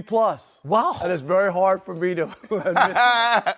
But I'm going to give him a B+. You're going to lose your label. Well, I I got to call it the way I see it. And I will give him credit. considering where he had been the last couple of weeks, where they were winning with basically without him. He had 1 touchdown in the last 2 weeks, and he has the big 2 touchdowns and the run. And I think it helps, even though Amari Cooper did all the legwork, it still opens up to where Dak says, hey, you got me a guy, I could utilize him, and he made it happen. Do you know what I mean? So I got to give him credit for at least that. And when you think about, it wasn't 350 yards or whatever, 289, but where he's always around 190 or 200, he looked like a functional quarterback who could win a functional quarterback who could win you something with the right things around him, like he was his rookie year, where if you have the offensive line and you have the running back who rushed for over 120 yards, you have all those elements, then all of a sudden, Dak's not that bad. Can you win with him? Yeah, maybe you can. And he answered the bell, so I'm going to give him a B+, and I'm not going to hate on him today. I think he did well. Wow. The functional quarterback is in first place in the NFC East right now, just for the record. By the skin of his teeth. Okay, well, maybe. So, this is a first for Undisputed. Would you believe, you two Dak haters that you are, my grade is lower than your grade? What? Wow. No, we should leave. We should get up and walk out. I am C+. Wow. And the only reason I went to plus was because of the aforementioned run. That was a flat-out warrior run. That's Dak Prescott at 240 saying, I will not be denied. I will not go down. That's what he does best. Not that he's just a running quarterback, but he'll make a play like that every game where you'll say, wow, that was just guts. That was just, he's a gamer, he's a battler. I'm just going to get it in the end zone, however it takes to get it in the end zone, whether I'll throw it or run it. And finally he just said, you know what? I got a little crease here. I'm going to take it. I'm going to somersault into the end zone. He did it at Arizona on Monday night. He made 3 plays in that game that won that game because that was all the offense they had last year on a Monday night early in the year after the Denver debacle. But Shannon, to your point, 40 yards, 90 yards. Neither pass was great. The second one was pretty good, but was a little behind Amari. But the first one was just a basic pass, and Quentin Dunbar just falls down. Well, I know you're a Dak supporter, Skip, not to cut you off, but his the guys that support him today more than you are will say, well, he threw it on his back shoulder because he saw the safety coming, and he didn't want to run him into the head. Okay, I got you. I'm not sure that was operating No, there. I'm it was not sure not. because he has not shown me in the past he has that much capability to be that much of a marksman. Yes. I can't give him that. I hope you're right because you could make a case that it was right because he is double covered. It's actually a fairly dangerous throw. There are actually 3 Redskins in the neighborhood of the throw. But Skip, I just look at it, his grade should be higher. I think because of the importance of the game. It was a big game with the division, right? With the division on the line. Yep. National television. He could have laid an egg out there, and then that would have been like the Cowboys season would have been almost over. So I think he performed even better because of the situation and circumstance. That's why I added extra to him. Okay. To your point, though, even though the 2 long touchdowns in the third quarter were more about Amari than Dak, their wavelength is growing by the throw. Yes. And it is becoming powerful to me. It is changing the way they play offense. And his confidence has grown so much in Amari, he's going to throw some of those balls because he thinks my guy's going to go get that ball. Right. And then he was able to pivot out of the 90-yarder, pivot out of the 3 tackles and just go with it. And Amari Cooper, as Dak said after the game, is as fast as he needs to be. And he was fast enough on both those runs to just run past the rest of the defense. So my issues become what happened at the end of the year last year. He got sacked 8 times at Atlanta, and he turned right around on Thanksgiving Day a year ago against your Chargers. And it was a devastation, annihilation, mortification for me. And Dak was a basket case in that game.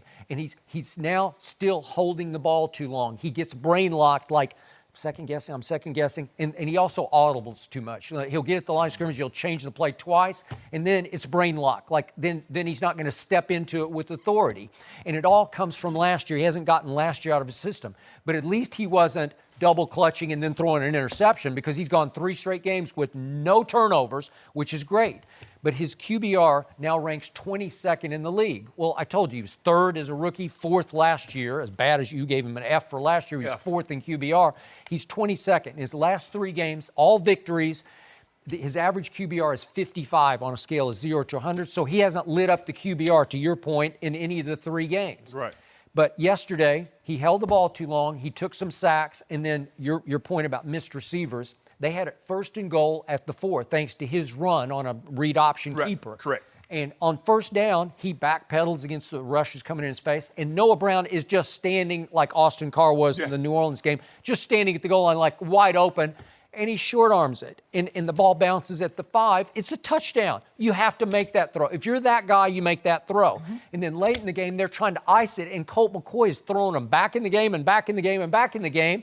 And it's 4 minutes left, and it's 3rd and 10 from the 14, and he rolls out, and Michael Gallup just toasts the DB, just runs right by him. It's a touchdown. You got to make it. He underthrew it by 5 yards. He threw it more to the DB than to Michael, and Michael had to come back and fight the ball to the turf. Right. So it's incomplete. Well, you got to make those 2 throws. So I can't. Are you convinced as you go forward, okay, they won the big game, they were in first place, they're tied, but as you go forward, are you still, did he convince you of anything, or are you still are worried about the shortcomings in the last 5 games, He has grown obviously so much with Amari Cooper. Now they have a chance that they didn't have before because they lost close games on the road early, like at Seattle or at Houston, because he didn't have one threat at wideout. So you just couldn't score because you couldn't make a play. Nobody could make a play like those 2 plays were made because that guy was the 4th pick in the draft. If you don't have him yesterday, I'm not sure you win that game without Amari. No, you won't. Because what they have now is a guy that can. He's what Dez was in Dez's first couple of years. I agree. Guy that can go out there, beat one-on-one coverage, make the big plays. The guy missed, he's going to hit his head on the goalpost. He will. But I tell you why you should be pleased or pleasantly surprised, because the Cowboys, before they went on the streak, Skip, they hadn't won back-to-back games. They hadn't won on the road. And they hadn't scored 20-plus points in back-to-back games. Now they've put in 20 points in 3 consecutive games, all wins, and they're getting Ezekiel Elliott more involved. What I love the most about Dak Prescott, he competes. He competed when they lost at Washington in the 4th quarter. He threw for 120 yards after he made the mistake of the day when he fumbled in his own end zone and just gave him a 20-10 lead with the touchdown. And then he fought him all the way back to a field goal at the buzzer. Should have been 5 yards closer, but the bogus call and the kicker hit the left upright. But the point was, Dak got him back in that game, and Jerry Jones said after the game, I can win a lot of games with that quarterback. But can you win the big game? Can you win that game? Yeah, can you win that game? And that's the one I still don't trust him. How close did he come to beating Aaron Rodgers as a rookie in his first year? Not that close? Are you kidding me? Aaron Rodgers wasn't worried. It took a 56-yard field goal and a 51-yard field goal to beat Dak Prescott. And by the way, he threw for 300-plus in that game, 3 touchdowns. Yeah, but Skip, you also know once you're down big, defenses lay off a little bit and give you some space in front of them. If you notice, Skip, did he not fight? No, he did. If you notice, when teams are worried, guys be on the sideline, they be on the knee, holding hands. Aaron Rodgers sitting on the bench like this here. Old Crosby got this thing. Just sit like that. Because everybody else on the, like Green Bay, everybody else except Aaron. Even Mike McCarthy was holding hands with the coaches. He was worried, but not on A-Rod. You mean the Aaron Rodgers who isn't even 500 this year? That guy? Hold on. There was a time your quarterback wasn't 500. You see how you get Skip? It's you unbelievable. old front running Skip Bayless. Don't you remember last year? But my quarterback hasn't had Devontae Adams all year, a top 5 receiver. I don't know if he hasn't had 5. Yes, he is. No, he ain't my quarterback has no Jimmy Graham because he has no tight end. Jimmy Graham is hurt. Broke his thumb. He's back. He's going to play. With a broken thumb. I don't know. That's what it said. I mean, what, he going to catch pies? Because that's the only thing a guy can do with a broken thumb with that big old cast on it. Is there a Randall Cobb on this Cowboy roster? Randall Cobb, Skip. Huh? He been playing like Randall. How about those two rookies that Aaron Rodgers gets to throw to? Scantlin. Yeah. And EQ. St. Brown. Yeah. Skip, who would you take? Those are studs. Who would you take right now? Wait a second. 6'4" and 6'5"? But they should play basketball. They should be point guards in the NBA then. Who would you take right now if you had to win a big game? You're the Cowboys. Matt Stafford or Dak Prescott? The easy Dak Prescott, like easy, because he already beat Matt Stafford with a clutch I might late take- throw. I might Do you take- remember that? Yeah. This year he did it. He did. He had a big throw I downfield. might take Chase Daniels over Matt Stafford. Maybe. Matt Stafford just. Yeah, but Matt Stafford will make 4 or 5 throws a game where I'll say, boy, that is big time. And he then will. he'll And make then he'll 4 or make- 5 to the other team. How you throw a pick six and you got the ball goal to go with 3 timeouts and end the game? I don't know. That's that guy. $92 million guaranteed. Yep. You know it serves them right. It serves Detroit right. You know why? Because they fired Jim Caldwell after he went to the playoffs. You know what? twice. I agree. Now now that you look at it, that was a bad Now, mistake. how did it work it out for you? mistake. Now you're stuck with Coach Pencil. Right. Right? And Bob Sit Quinn's up. the GM, who's from New England, so he ain't going nowhere. Well, anybody go tell Patricia. Matt Patricia to stand up? Have a little pride of Right, have some respect. Rob, thank you for joining us here. I'm sorry, I didn't mean to bring Stafford in, but that was You bad. couldn't help I yourself. had to get it off my chest. Are the Saints clearly the best team in the NFL? The Rambassador, Eric Dickerson, might have something to say about that. No mercy. Well, the Saints continued to show their dominance, winning their 10th straight game yesterday, 31-17 against the Falcons. Drew Brees boosted his MVP case with 4 touchdown passes to 4 different undrafted receivers. New Orleans joins the Rams as the only teams with 10 wins in the NFL, but the Saints beat the Rams earlier this month. So we're joined now by FS1 NFL analyst Eric Dickerson. ED, are the Saints the best team in the NFL? Well, you know what? The Rambassador would have to just give it up. You know, I've got to say, right now, they're playing the best football out of any team in the National Football League. I just have to say it. I'm honest. It is what it is. You know, it is what it realize is. your sideline pass might just It might get revoked. It might get revoked. But now, hold up. I say right now. Right now. Okay. Right now. Still got 5 games to go. Thank you. We're going to week 13 right now. So at week 12, you know, the Saints look very good. But this is not the playoffs. And you know how football is. Sometimes you peak too early. Mm-hmm. I look at the Saints, they have pretty much everyone healthy. I mean, they really do. And that's a rarity in the National Football League. Especially this late in the season. Especially this late in the season. They're playing very good football. You know, one thing we played them the last time, we did not have Talib in. I think when we get him back the next time, we will play him again. Like I told some of the Saints fans, we will see y'all again. I think the And most. you were there at. I was at the game. Yeah, I was at the game. And I feel like that this team is just playing on all cylinders right now. I mean, they are. I mean, they don't. I think when we played them, they didn't punt the ball until the third quarter. Right. I mean, I think the punter has got the easiest job in the National Football League, the Saints punter right now. So for sure, I'd have to say the Saints are playing the best football right now. But I want to save some stuff and see how you guys feel. I got some stuff I want to say, but I'm gonna let you guys go. But right now, the Rambassador have to give it up. The Saints are playing the best football right now. You must have had humble pie for dessert yesterday. I'll agree with you, ED. I think they are the best team right now. They're playing the best, and I think the only difference that I see, because I don't think they've added anybody, Skip, from last year to this year that says, okay, this is the reason. Kamara was there. He was offensive rookie of the year. Ingram was there. Both of these 2 guys were pro bowlers. Michael Thomas went to the Pro Bowl last year. Lattimore was defensive player of the year. So I don't really think they've added anybody. Just says, okay, this is why they're better. I think the biggest difference is belief. You remember after Philly got to the Super Bowl, won the Super Bowl, Kamara said they didn't want to see us because we going to beat the you-know-what out of them.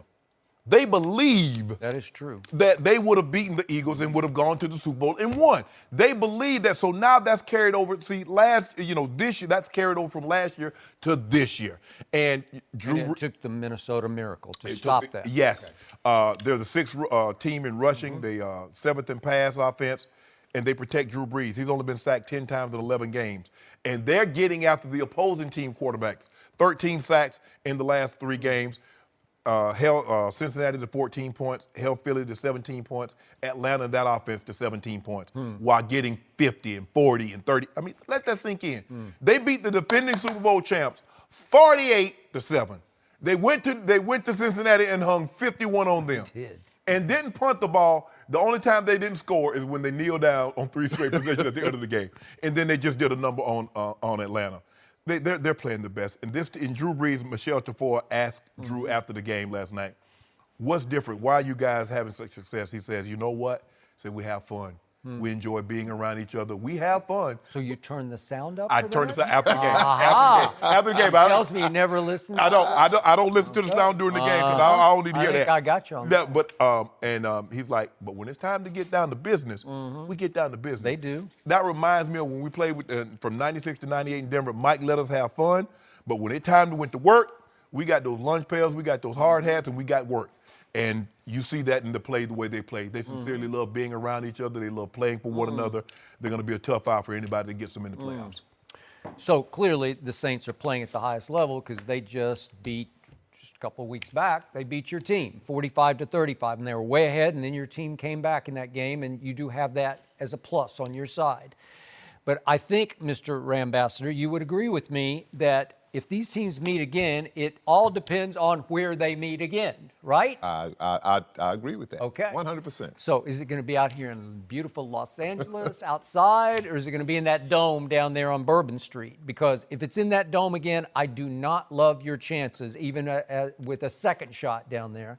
So you're going to have to tell me, these teams are both 10-1. Is somebody going to lose? What's going to happen here? Because the tiebreaker obviously belongs to New Orleans. Correct. Right. So are they both going to win out? Your team has one really tricky game because it's up in the cold at night. In Chicago. In Chicago on a Sunday night. It's coming up in December. And that's going to be real cold. And I don't know if your outdoor Rams are going to love that game. So if you blow that game and this team wins out, New Orleans, that'd be bad news for your team, right? Yeah, yes. Could be bad news. But I'm gonna say this much here. You know, like you said before, it's hard to beat the same team twice. You know, one thing about us, I believe, is that I know this, is that we have the best special teams in the NFL. I believe that. You know, I think we just got Pharaoh Cooper back. You know, I think that's a plus for us. Dante Fowler has been playing. He's been playing really good football. Yeah. He fits our football team very well. One thing I like that the Saints do, and I'm probably gonna. They might even not do it anymore. I love when they take Kamara off the field. Really, I'm like, thank God he's not on the field. And they put Mark Ingram in because I must say, I watched him yesterday. I'm like, okay, I've been saying it in my mind. I say, this guy reminds me of myself. He's like a mini me. He really is. He's elusive. You know, you think you got him, you don't have him. He's fast. He's quick.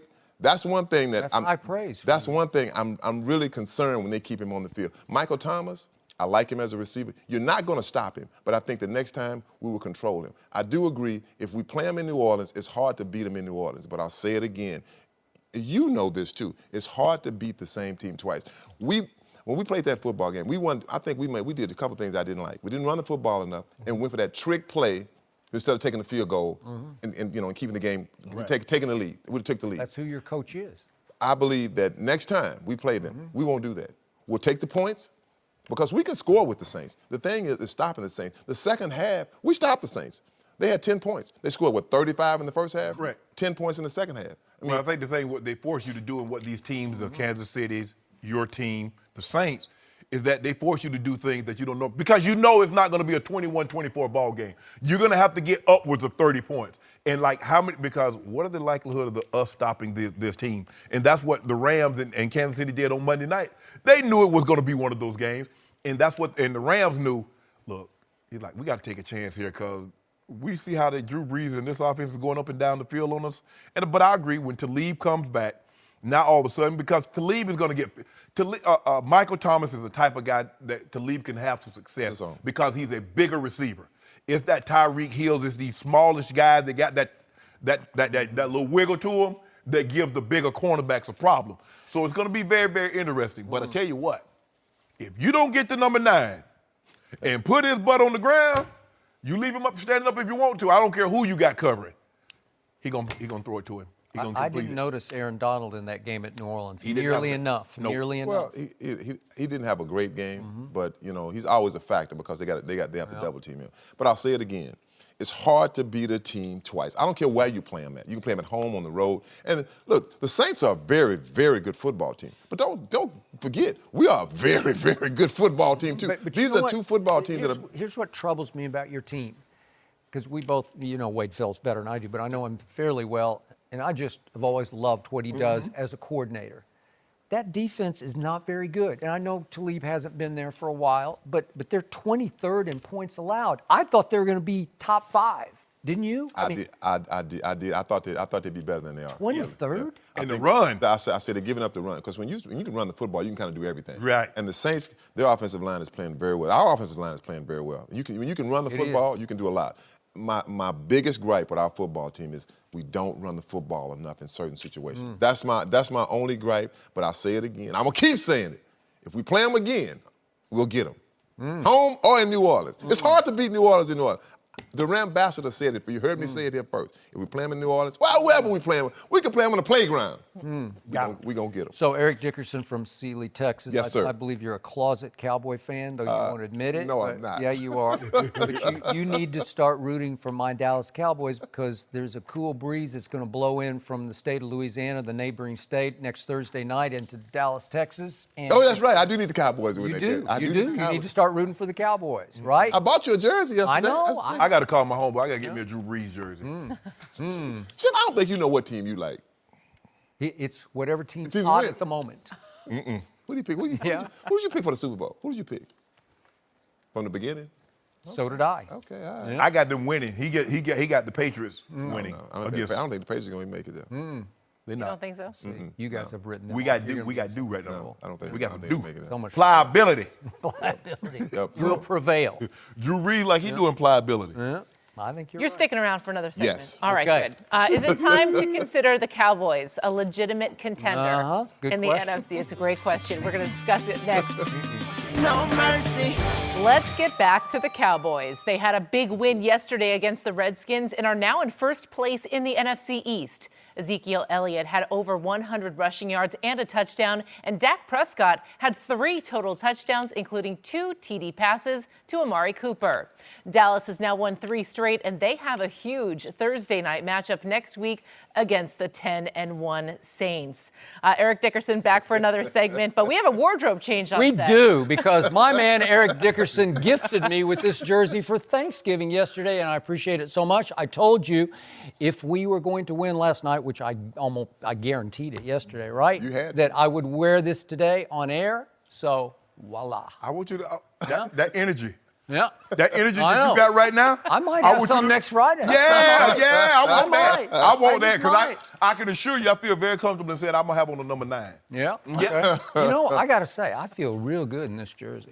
Throwback. I got got- the I got- stars on the shoulders. Okay. I got to say, I thank think- you for wearing it. I think I look Because good in I spent my hard-earned money on it. Went to the mall to get I it just for know. you. I know, I'm Make sure impressed. you're a real Cowboy Thank fan. you. Not a fake Cowboy Yeah. fan. All right. Okay, now what's the You question? done. The question here is, how far can the Cowboys go? What do you think, Eric? Well, I'm going to start off by saying this. Tony Romo said something last year, and he said it about Dez Bryant. And he said that Dak Prescott needs to throw Dez Bryant open. As a young quarterback, I don't think a young quarterback knows how to do that yet, because you're playing college football. You see guys getting open, getting real Wide open. getting real separation. I think they had the lowest quarterback percentage to a top receiver in the National Football League, which is not good for your top guy. Now, with Amari Cooper, he doesn't have to throw him open. He can get open, and I think that is the big game changer. He threw to him 9 times yesterday, hit him 8. That's big. And I said this before, Shannon. I don't think you're not a Dak fan. I'm a Dak fan. I think he's accurate. I think he plays hard. I think he puts his passion into it. I didn't think he had any weapons before. I mean, look at it. When he had Dez was a possession guy. He was not a guy that's going to get real separation. He'd go up and get the ball. He wasn't a guy that's going to outrun anybody. If he'd have caught those passes yesterday, he wouldn't have took it all away. Plus, It's about Dak take. and Dez never connected. They never connected. Even Jason Witten. When Jason Witten caught the ball, what did he do? He dropped I'm gonna lay down. No, I'm gonna lay down. Yeah. I can't run. I'm gonna lay down. It was just that time. It's that time. You got to be an old man too, like all of us do. So, how far do I think the Cowboys? I really believe. First of all, I think they're gonna get a good butt whipping next weekend. I hate to say it, against the Saints. The Thursday night. Thursday night game. But I really believe that they can win the NFC East because I look at the Philadelphia Eagles not playing good, and they're beat up. The Washington Redskins, they beat them really good yesterday. They're beat up. And right now, Zeke has a chance to really run the football without him saying, you know what? hey, we're gonna put an 8 and 9 in the box, you ain't going nowhere. They have to take a look out there at Amari Cooper now. So for sure, I believe that they will win that NFC East. It's hard for me to say that. I think they'll win it, but how far they'll go, I don't think they're gonna go far. I think they'll win. Give it up, Shannon. Give it up. Well, I don't think they're gonna go far. It's happening. Hold on. Time out. You like my jersey? No, I don't like it. How far do I think they're going to go? Considering I don't think they're going to make the playoffs, how far is that? I still don't Not very far. I still don't believe they're going to win the division. I still got my faith in the Eagles, Skip. You're hanging on by a thread. I'm hanging on for dear life. But just by hook or crook, they were to make it may take hook or crook. If they were to make the playoffs, Yeah. how soon do they face New Orleans or the Rams? Because if they they win the division, we know they're going to avoid those two teams, at least in the wild card round. So they could possibly get those teams for the divisional rounds. That's the Cowboys' MO. If they do make it to the playoffs, they're not going past the divisional. That's what they do. You know that. They haven't been to the NFC Championship game since they won the Super Bowl in '95. So we know they're not going past that. But history doesn't dictate what happens. Now you have to update your resume, as you always tell me. This is a new year and a very new team. It's the same Cowboys. In a new way. Same Cowboys. That's what you're hoping, Skip. Look, Zeke touches. He's averaging almost about 30 touches, 177 yards. If you look at the games they've won, compared to the games they've lost, Ezekiel Elliott is the one common denominator. Even before, now Amari has added a new boost to their offense. He has. But if you look at the games before Amari even got there, the games in which Ezekiel Elliott touched the ball almost 30 times, they won those games. So now they can get, Jason Garrett, didn't take Einstein to figure that out. It's guys like you and the staunchest Dak. Oh, let Dak throw it. Oh, he can do all. No, he can't. Nope. Let Zeke run you to the promised land if you're going there. I don't believe they're going there. So, hey, Amari has improved the offense, but, hey, we'll see. Like I said, you got that jersey on, you all good. Oh, yeah, I told you all that. I want you to have that in your Friday. Next Friday, a week from today, your day coming, Skip Bayless. I'm bouncing. I am bouncing. Okay. But I did tell you, in all objectivity, I did not love what I saw last night from my Cowboys. There was a little too much hit and miss, up and down, roller and coaster, because that's the way they played all year long. Right. They still are not hitting on all cylinders. They still have not put it all together. They have not peaked, which is a good thing, because I see potential, dare I say, greatness occasionally. Maybe that is their flash. peak. I see a flash of this and that, and I say, if that could all just come together in one fell swoop, maybe Drew Brees would be in trouble on Thursday night. What if that is? Might be. What if that is their peak? Okay. What you just saw yesterday. Could be right. But Amari Cooper has changed life in Dallas, Texas. Yes.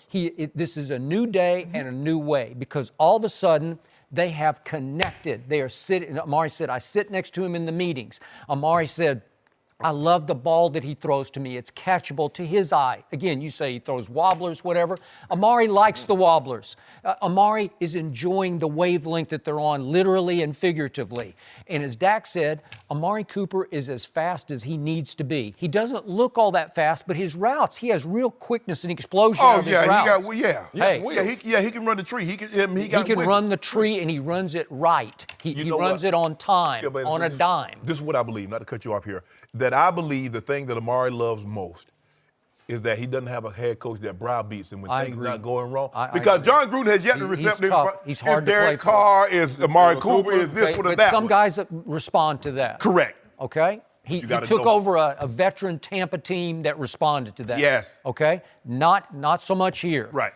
These guys, these kids are different. Amari's got a little sensitive. Yep. Okay. Yeah, so he's really enjoying Jason Garrett and Dak Prescott. They sit next to each other in the meetings. Correct. He's absorbing everything Dak. I think they're becoming good friends. That's a huge plus that's only going to get better as they go. And again, I didn't love the way they rushed the passer against Colt McCoy, because they turned him into Tom Brady meets Lamar Jackson half the time, because he was escaping and beating the rush, and they weren't getting to him. They weren't pressuring him enough. But they have firepower coming off the edges. They're not healthy in the interior line. If they get David Earl, he can be a monster rusher. They have firepower. And remember, they did that last night without Ty Smith at left tackle. He's an all-pro, and he run blocks better than he pass blocks. Well, they stuck in Cameron Fleming that they picked up from Tom Brady, who was his right tackle up in New England last year. And he stepped in for the first time this year at left tackle. And I didn't hear his name called all day. He didn't do anything bad or wrong. It wasn't one of those Chaz Green Memorial 8-sack games, right? But it's coming. It happens. New Orleans get after the quarterback. Well, and I think one thing with Amari Cooper's playing for that payday too. I mean, because he's a good receiver. I think when people think about Amari in Oakland, it was like he has the talent, but in a sense he's kind of been lazy, not putting the effort toward it, but almost very inconsistent. Okay, John Gruden didn't love his competitiveness, his edge, his urgency. That he doesn't play with raw passion and emotion like Dez played that way. Dez played kind of angry like T.O. did. Yeah, Amari. Think about it, Skip. Amari Cooper catch a pass. He ain't gonna get up and talk about give me the ball. No. He ain't doing all that. He just dropping the ball, going back to the huddle. Goes back. But that's how that's how you're supposed to play. That's how you supposed to play football. I can't stand when they jump up. Or the DB does this. I said, now what happens when you get beat? You don't be doing this. I know you don't be doing that. You don't be doing that. But do you love this? No, because it's a Cowboy doing it. No, I don't. Shannon I do it, and I like Zeke, but I can't stand it. Shannon just hates this. Yeah, your day coming, Skip Bayless. Next week, I'll say it again. TD, I need you here next I hate Friday. to say it. You hear me say I hate to say this. No, they're going to get beat to death by the Saints. I just feel like that they're going to be beat to death. I do believe that y'all are going to win the NFC East. I do believe that. Maybe and by I wouldn't have default. said that. You know what? If they didn't get Amari Cooper, I don't think they'd have won 6 games. I don't believe they would have won 6 games. You could be right about that. The rest of the division is hot garbage. They Let's messed be up. honest. The Giants, who they got? Shannon, you got to give the Eagles up. It's over. I believe in walk it to them. I believe her Giants are going to eliminate your Eagles. You want to do on it? No, I don't. I just have a feeling. Oh, you want to do on it too? Okay, I'll take a good. I'll take a do on it. Oh, you got the Giants? I got the. Oh, the Giants? Yeah, Giants. Oh, no. No, absolutely not. My bad. I'm sorry. He's got Cowboys. 3 cases on the Eagles winning the division, plus 3 more cases that the Cowboys won't win. I'll take the Cowboys going to win it. I'll take them, dude. Okay, I got to get you a case. Shannon, we got this. You don't got nothing. What last night made possible is we can lose to New Orleans and we'll be just Collapse. Be fine. Hey, what's that you drink, that little pint? What's it called? Hennessy. Yeah. I'll take some hen. Oh, you want that? I'll take hen. You want a pint? Oh, Yeah, what I buy you that time? You brought me a fifth. Give me a fifth. All right. Give me a What would Snoop bring you? A gallon? Half gallon. Oh, no. That's Good Lord. Half gallon. But the Cowboys are just trending upwards right now. No, they're not. I 3 hate to in a say row. it. I hate to You know say what? it. And the best point is they have not turned it over a single time in 3 games. You gonna let Jamie walk you right into a head. They're trading up, Miss Skip. Yeah. You know what they are? I get you. What I love is they haven't peaked. They haven't. Let them what is play that a the game. best they got? No. Hey, what did I just tell you? You can peak too soon. Yeah. They ain't peaked yet. I agree. And I thank you for wearing that jersey, Skip. I really appreciate it. I appreciate the jersey. I like it. Are you going to keep it on for the Feels rest good. of the show, I or might are you going to change? I might sleep in it tonight. I don't know. Eric, Fine. thank It'd you be for like being your here. LeBron stuff. Don't worry about it. And for bringing gifts. Next Friday. Next Friday. Will Jim Harbaugh finally beat his nemesis in Urban Meyer tomorrow? We will discuss that one coming up next. No mercy. It should be a great one tomorrow at the Horseshoe. Number 4 Michigan against number 10 Ohio State on Fox. Jim Harbaugh 0-3 against Ohio State since he's been at Michigan. Who you got, Shannon? I know who I don't have. Yep. Khaki pants? Yep. Got Urban. Let's go, Urban. Skip, look, Michigan has a vaunted defense, but I don't think they faced a big play offense like what Ohio State possessed. That is true. Ohio State history, they had one 400-yard passing game in this history. Haskins has 4 this year alone. So they can throw the ball, and now they've settled on the running back in Dobbins. He can flat out do it. And Michigan has given up 190-plus yards the last 2 weeks to Rutgers and Indiana. The question is, Michigan's best pass rusher is Chase Winovich. Can he play? And if he does play, how well will he play? I don't know because they do not disclose. Exactly. Yep. And so Ohio State has a weakness on defense. They give up the big plays. But that's not what Michigan is offensively. They're not a big play offense. They run the ball. They try to grind you down. And then Shea Patterson will make a few plays with his leg. And then he'll try to hit a play here or there. But Michigan, they haven't won at the big house, at the Horseshoe, since 2000. I think Urban continued that streak, keeps them from winning. And you know what, Skip Bayless? If he doesn't win this game, this season is all for naught. That revenge tour that they probably got hanging on the walls in Michigan, all the shirts and T-shirts they got printed up, will be for naught. Will be for naught. Is Urban going to make it to the game? I hope he does. Ohio State wins. Big? Nope. Give us a score. And you know what? Because Ohio State, now Urban, he's not normally an underdog. But since he's been there, he doesn't lose as an underdog. He does not. And he ain't talking about no spread. He go and get them dubs. Straight up. He does. I say it's going to be a close. I'll give Ohio State, I'll say they win 20. I would say they win 24-20. 24-20. 24 is a lot of points to put up against the defense that's allowed the fewest yards in the nation so far. No, I don't know about them yards. I know about them points, and that's what they're going to get, 24. Well, they're fourth in points allowed. Who number one? Who do they play? I just want you that. When you're playing the Citadel, are you going to be number one in points allowed? The Citadel? Y'all played Rutgers. Really? Rutgers, Citadel. Illinois, Indiana. Anybody playing the SEC anymore? Yeah, seriously. They Can play anybody? ball down Arkansas? there. Can Arkansas play? Don't do this, Skip. You checked out Arkansas? So I believe that Khaki Pants, as in Jim Harbaugh, is going to prevail at the Horseshoe on Saturday. I believe that Jim Harbaugh has a defense that is far superior to the Ohio State's defense, because you realize at Maryland last Saturday, they gave up 51 that was real close to 53 because they went for two in the win. Yeah. And it was 52-51. You like that? Yeah, but you trust that? Your quarterback can't throw it like that, and he doesn't have receivers that can go down the field and get it like that. You know what? He does have receivers. You are underestimating. Michigan has firepower at receiver. I'm not saying Shea Patterson has the biggest arm, but when you least expect it, he will get the ball over your head. And Tariq Black is back now, and he's their fastest receiver, and they haven't gotten him back in the mix in the rotation. But you watch, he will have one or two big catches, and Shea Patterson just operates the offense. He's got guts. It's like the Gruden syndrome. You say it's hard to play for John Gruden. It is really hard to play for Jim Harbaugh. It is. He grinds his quarterbacks into sawdust, and Shea Patterson is just gutsy enough, just has a big enough backbone to stand up to Jim Harbaugh, and he doesn't get ground down, and he makes little big plays with his legs, sneaky plays with his legs when you least expect it. And he can throw. He's accurate, but not with a big arm. He's soft arm, but accurate. He'll make enough plays.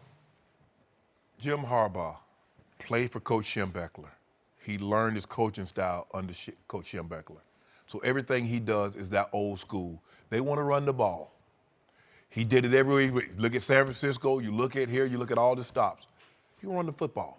And so you know what? Ohio State says, we don't believe you. Now, they have the athletes that could probably do something with Coach Harbaugh. So we're going to see, Skip, how well, because you said this is the difference. They got Shea Patterson.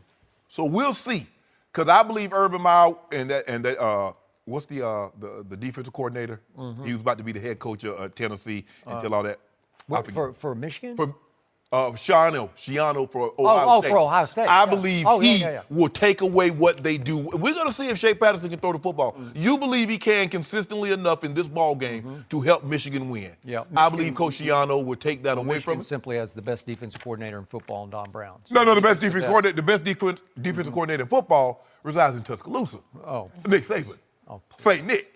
Yeah, and plays who? The thing I hope the most, what I told you before this year started was, I got Michigan upsetting Alabama, but Michigan's got to get to Alabama first. No chance, Skip. So Michigan's got to get through Columbus, Ohio, and then through Northwestern, and they were down 17-0 in Northwestern, came back at Northwestern. You actually They're going to have to go beat them again in Indianapolis, I think is where it is. Yeah. And if they do, then they get to St. Nick.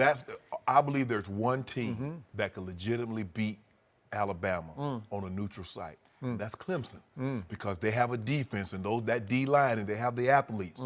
But other than that, you're not beating Coach Saban with that style of offense that Michigan run. Toss it, hand it. That's not happening. Ask Leonard Fournette how that goes. Yeah, they got 3 good running backs who can just and we'll stop them all. No, pound stop them all.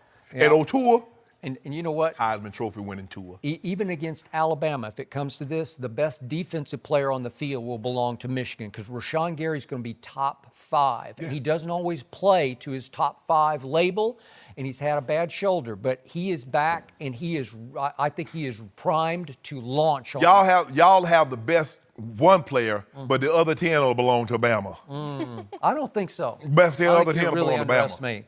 This defense can suffocate. Now, it hasn't played the firepower that Ohio State has. And Dwayne Haskins is no joke. He's 36 touchdowns and 7 interceptions. But Shea Patterson is 5th in the nation in QBR because he can operate. How many he got? 36 to what? 7. Tua, what Tua got? 31 and 2. And one pass. Think about that, Skip Bayless. He's throwing one pass in the fourth quarter. Well, he's going to have to play 4 quarters to beat Michigan if Michigan can get through this game. Yeah, we'll Saturday. play 4 because it's the championship game, so we're not going to take anybody out. Yeah. So, I mean, we'll probably beat them probably about somewhere between 21 and 24 points. To beat Michigan? Yeah. Can I get that now? Nope. Will you give me 20? I'll take y'all not 21 going. right now. Y'all not going. Well, if it comes to that, No. a hypothetical, just a future bet. I need 21 right now, please. Why not? You just spat it out. That's what's going to happen. Yeah. Because I know y'all not going to be there. Because this is what's going to happen, Skip. I got a feeling there's a great chance Ohio State can win this game and still not make the Alabama Invitational. Sure. No, I got that. Plus, what do we have here? We have a troubled program at Ohio State. Am I right about that? And we have the end of the revenge tour. And again, the revenge tour took a couple of weeks off because they had to go to Rutgers and play Indiana. Yeah. And it didn't matter. Ain't nobody say nothing about that. This is the last stop on the revenge tour. Rutgers. Here we go. Everybody want to criticize the SEC because of the schedule that they played. But hold on, whether you play on week 1, week 5, or week 9 before you play your fiercest competitor, if they're on your schedule, they're on your schedule. Rutgers is on their schedule. Illinois, Indiana, Nebraska. Really? Well, those are not Dr. Tom Osborne. Yeah, but remember, they didn't play very well at Rutgers, and they won 42-7. You like that? Look, we didn't play very well, and we won 50-17 over You have Cincinnati. played nobody. You're playing this. Are you taking pride in LSU. It was 10-10 at halftime. What about LSU? You like that? What about LSU? Huh? What about LSU? LSU can't score on anybody. Neither will Michigan. Michigan would just shut out LSU. What about Mississippi State? But what about them? What about Texas A&M? Well, All those teams are ranking, we beat the brakes off. They're 2 just out of teams. 3, we didn't even let them score. They're all mediocre. You have played nobody. So let me ask you a question. Who has Michigan played? They lost to Notre Dame. Lost to Notre Dame. Lost to them. They beat Wisconsin when they were highly ranked. Oh, Wisconsin just lost. Didn't they lose to Nebraska? They beat Michigan State when they were highly ranked. Really? Yeah. Michigan State. Hold on. They beat Penn State. Didn't Michigan State just lose to an FCS team or something? No, I don't know. Yeah. They won at Michigan State. Revenge. Jamie, this is what everybody dominated. This is what everybody tells me about Alabama. Oh, the Roll Tide don't play anybody. But at the end of the year, we always having that confetti rain down on us. Why? So we don't play anybody in the national championship game? I already called this. I called it way back in August. I said Michigan is coming for Alabama. And you laughed at me, and you bet me 3 cases that they would lose 5 games. And you already lost that one. Huh? Coach Saban go get 7. You're in trouble. Lucky 7. You're in big trouble. You know what? Michigan's got all the ingredients to slow down and then stop Alabama. How do you win 6 national championships in 10 years? How? You play good football. How? Michigan's got a better defense than Alabama. Khaki Pants is going to win against Ohio State. He's going to get his first win. I mean, if you take Coach Leahy's Notre Dame team, if you take the Black Knights Army when they had the Glenn Davis and Doc Blanchard inside, outside, if you combine them together over a 10-year span, they can't do what Bama do it right now. Alabama conversation. Is Amari Cooper, let's go back to the Cowboys, Skip. Is Amari Cooper the biggest reason for the Cowboys' hear resurgence? what the Hall of Famer thinks about We'll discuss that next. All that. No mercy. All right, let's get back to the Cowboys. Amari Cooper had his breakout game with the Cowboys in a big win against the Redskins. Cooper had 180 yards, including 2 touchdowns in the win. The Cowboys are now 3-1 since Cooper arrived in Dallas. After the game, Dak Prescott and Jerry Jones had nothing but praise for him. Take a listen. I can't tell you what a celebration I had internally in my mind when we got it done. We needed him, but we sure needed a receiver of his stature.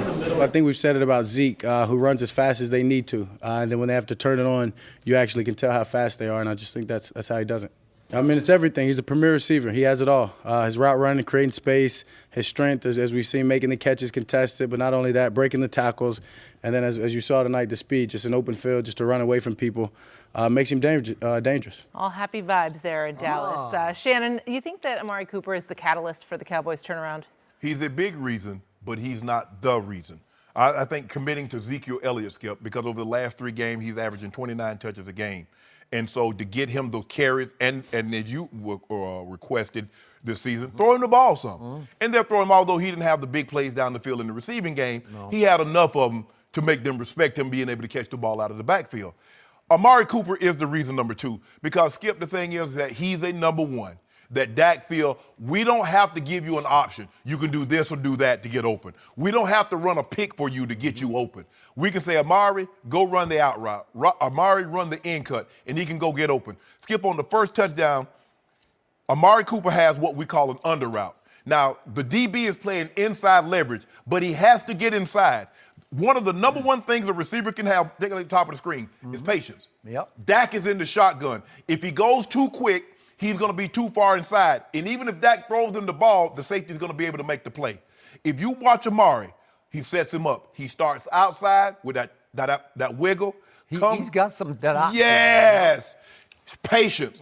Dak's in the shotgun. You can't go too quick, because if you run the route too quick, Skip, Dak's not ready to throw the ball. It needs to coincide. I'm open when the quarterback's ready to throw the ball. The number 1 thing a receiver needs to learn. Because if you're open and the quarterback's not ready to throw the ball, you're not open. You're only open if the quarterback's ready to throw you the ball and throws the ball in your direction. Skip, he's unbelievable with that start, stop quickness. The Antonio Browns have that. The Odell Beckham Jr.'s have that. The DeAndre Hopkins. And you watch him with that route. He opens him up. He comes up underneath, and then he's like, oh, I see that safety. I see you in there, Skip. I'm trying to figure out where the safety was going on that play. I still don't know where the safety was going. I don't either, and I don't care. Yeah, I figured you wouldn't. But that might explain why Green Bay got rid of Ha-Ha. And, we don't know, how can y'all get rid of him? Green Bay was like, we hope we get a 7th rounder. But Washington was foolish enough to give us a 5th. But, Skip, Amari is a reason. He's not. I believe Zeke is the bigger reason, because he's getting his touches in the running game. He's getting 100+ yards running, and so now you're getting single coverage, because it doesn't matter what Amari does.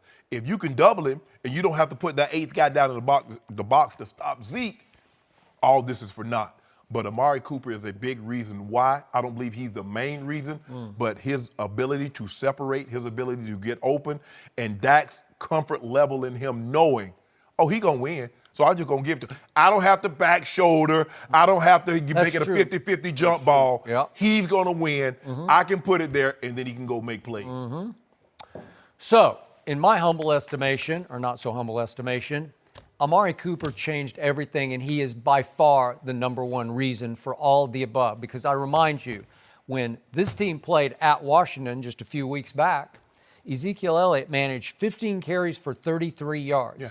That's barely 2 It was yards raining. a carry. No, it wasn't. Yeah, it was. No, it was dry. It was dry the whole game. You're thinking of last year. I think it was raining. No, I think it wasn't raining. So, and this was a close game, so he's getting enough touches to have impact, and he's having no impact because nobody feared Allen Hurns or Deontay Thompson or even the rookie Michael Gallup. Nobody feared them. They stacked the box. It was 9 men in the box. He was going nowhere fast. And I kept telling you, they kept forcing a rookie second-round pick in at left guard, and he was getting his lunch eaten, especially in that game. He was getting repeatedly knocked back into the backfield because Washington's got firepower across their front. Yeah. That Those Alabama Jonathan boys. Allen, he's another and Payne, them Alabama boys. They do. Yeah. I respect them. But they won, that they whipped the offensive line's tails. They did a lot yesterday, but they definitely did it at Washington. Again, a close game, but Zeke could not, he was going nowhere slowly. So all of a sudden, you add Amari, and what happened yesterday?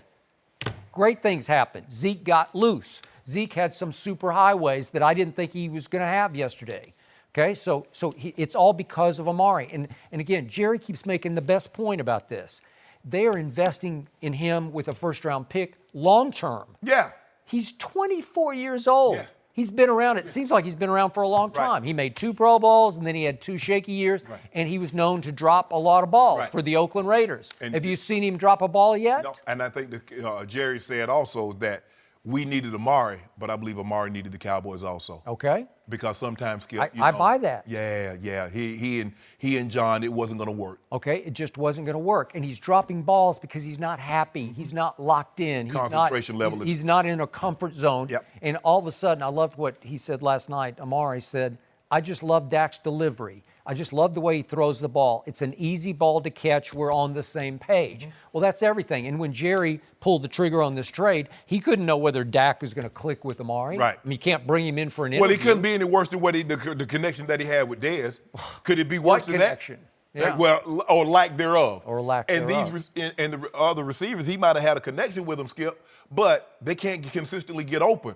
And Cole Beasley, if I don't give him a two-way option, I can kind of neutralize him. Amari Cooper, I don't have to run option route with him. I can say just go like the under route. Yeah. He knows that I need to be patient because Dak's in the shotgun.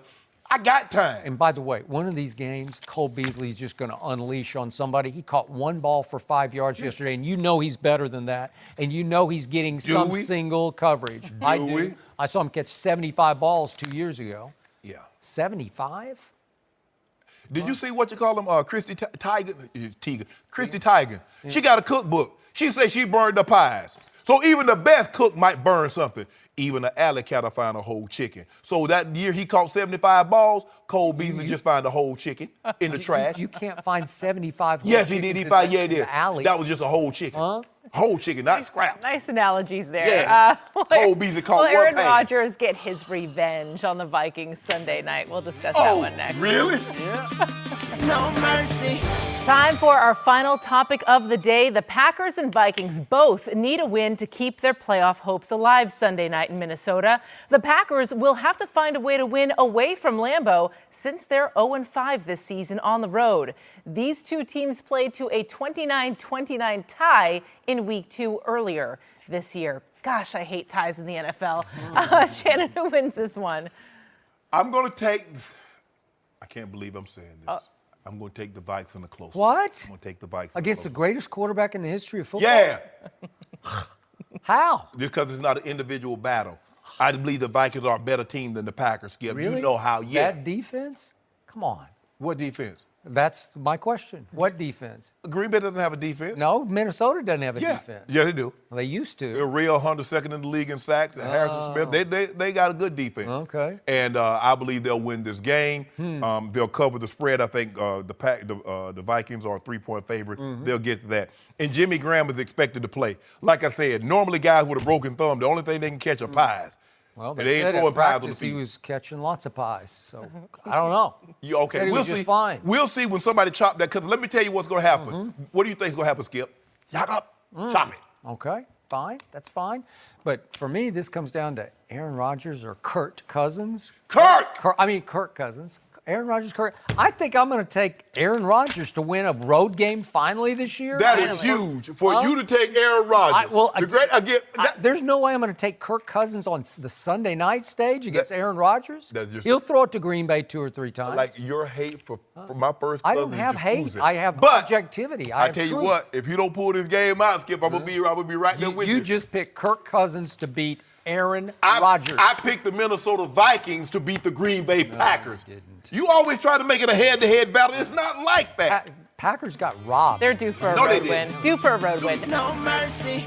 Thanks for listening to the Undisputed Podcast. I'm Jenny Taft. Join us again at 9:30 a.m. Eastern on Monday for another week of Undisputed. We'll see you then. Fox Sports 1 of 1.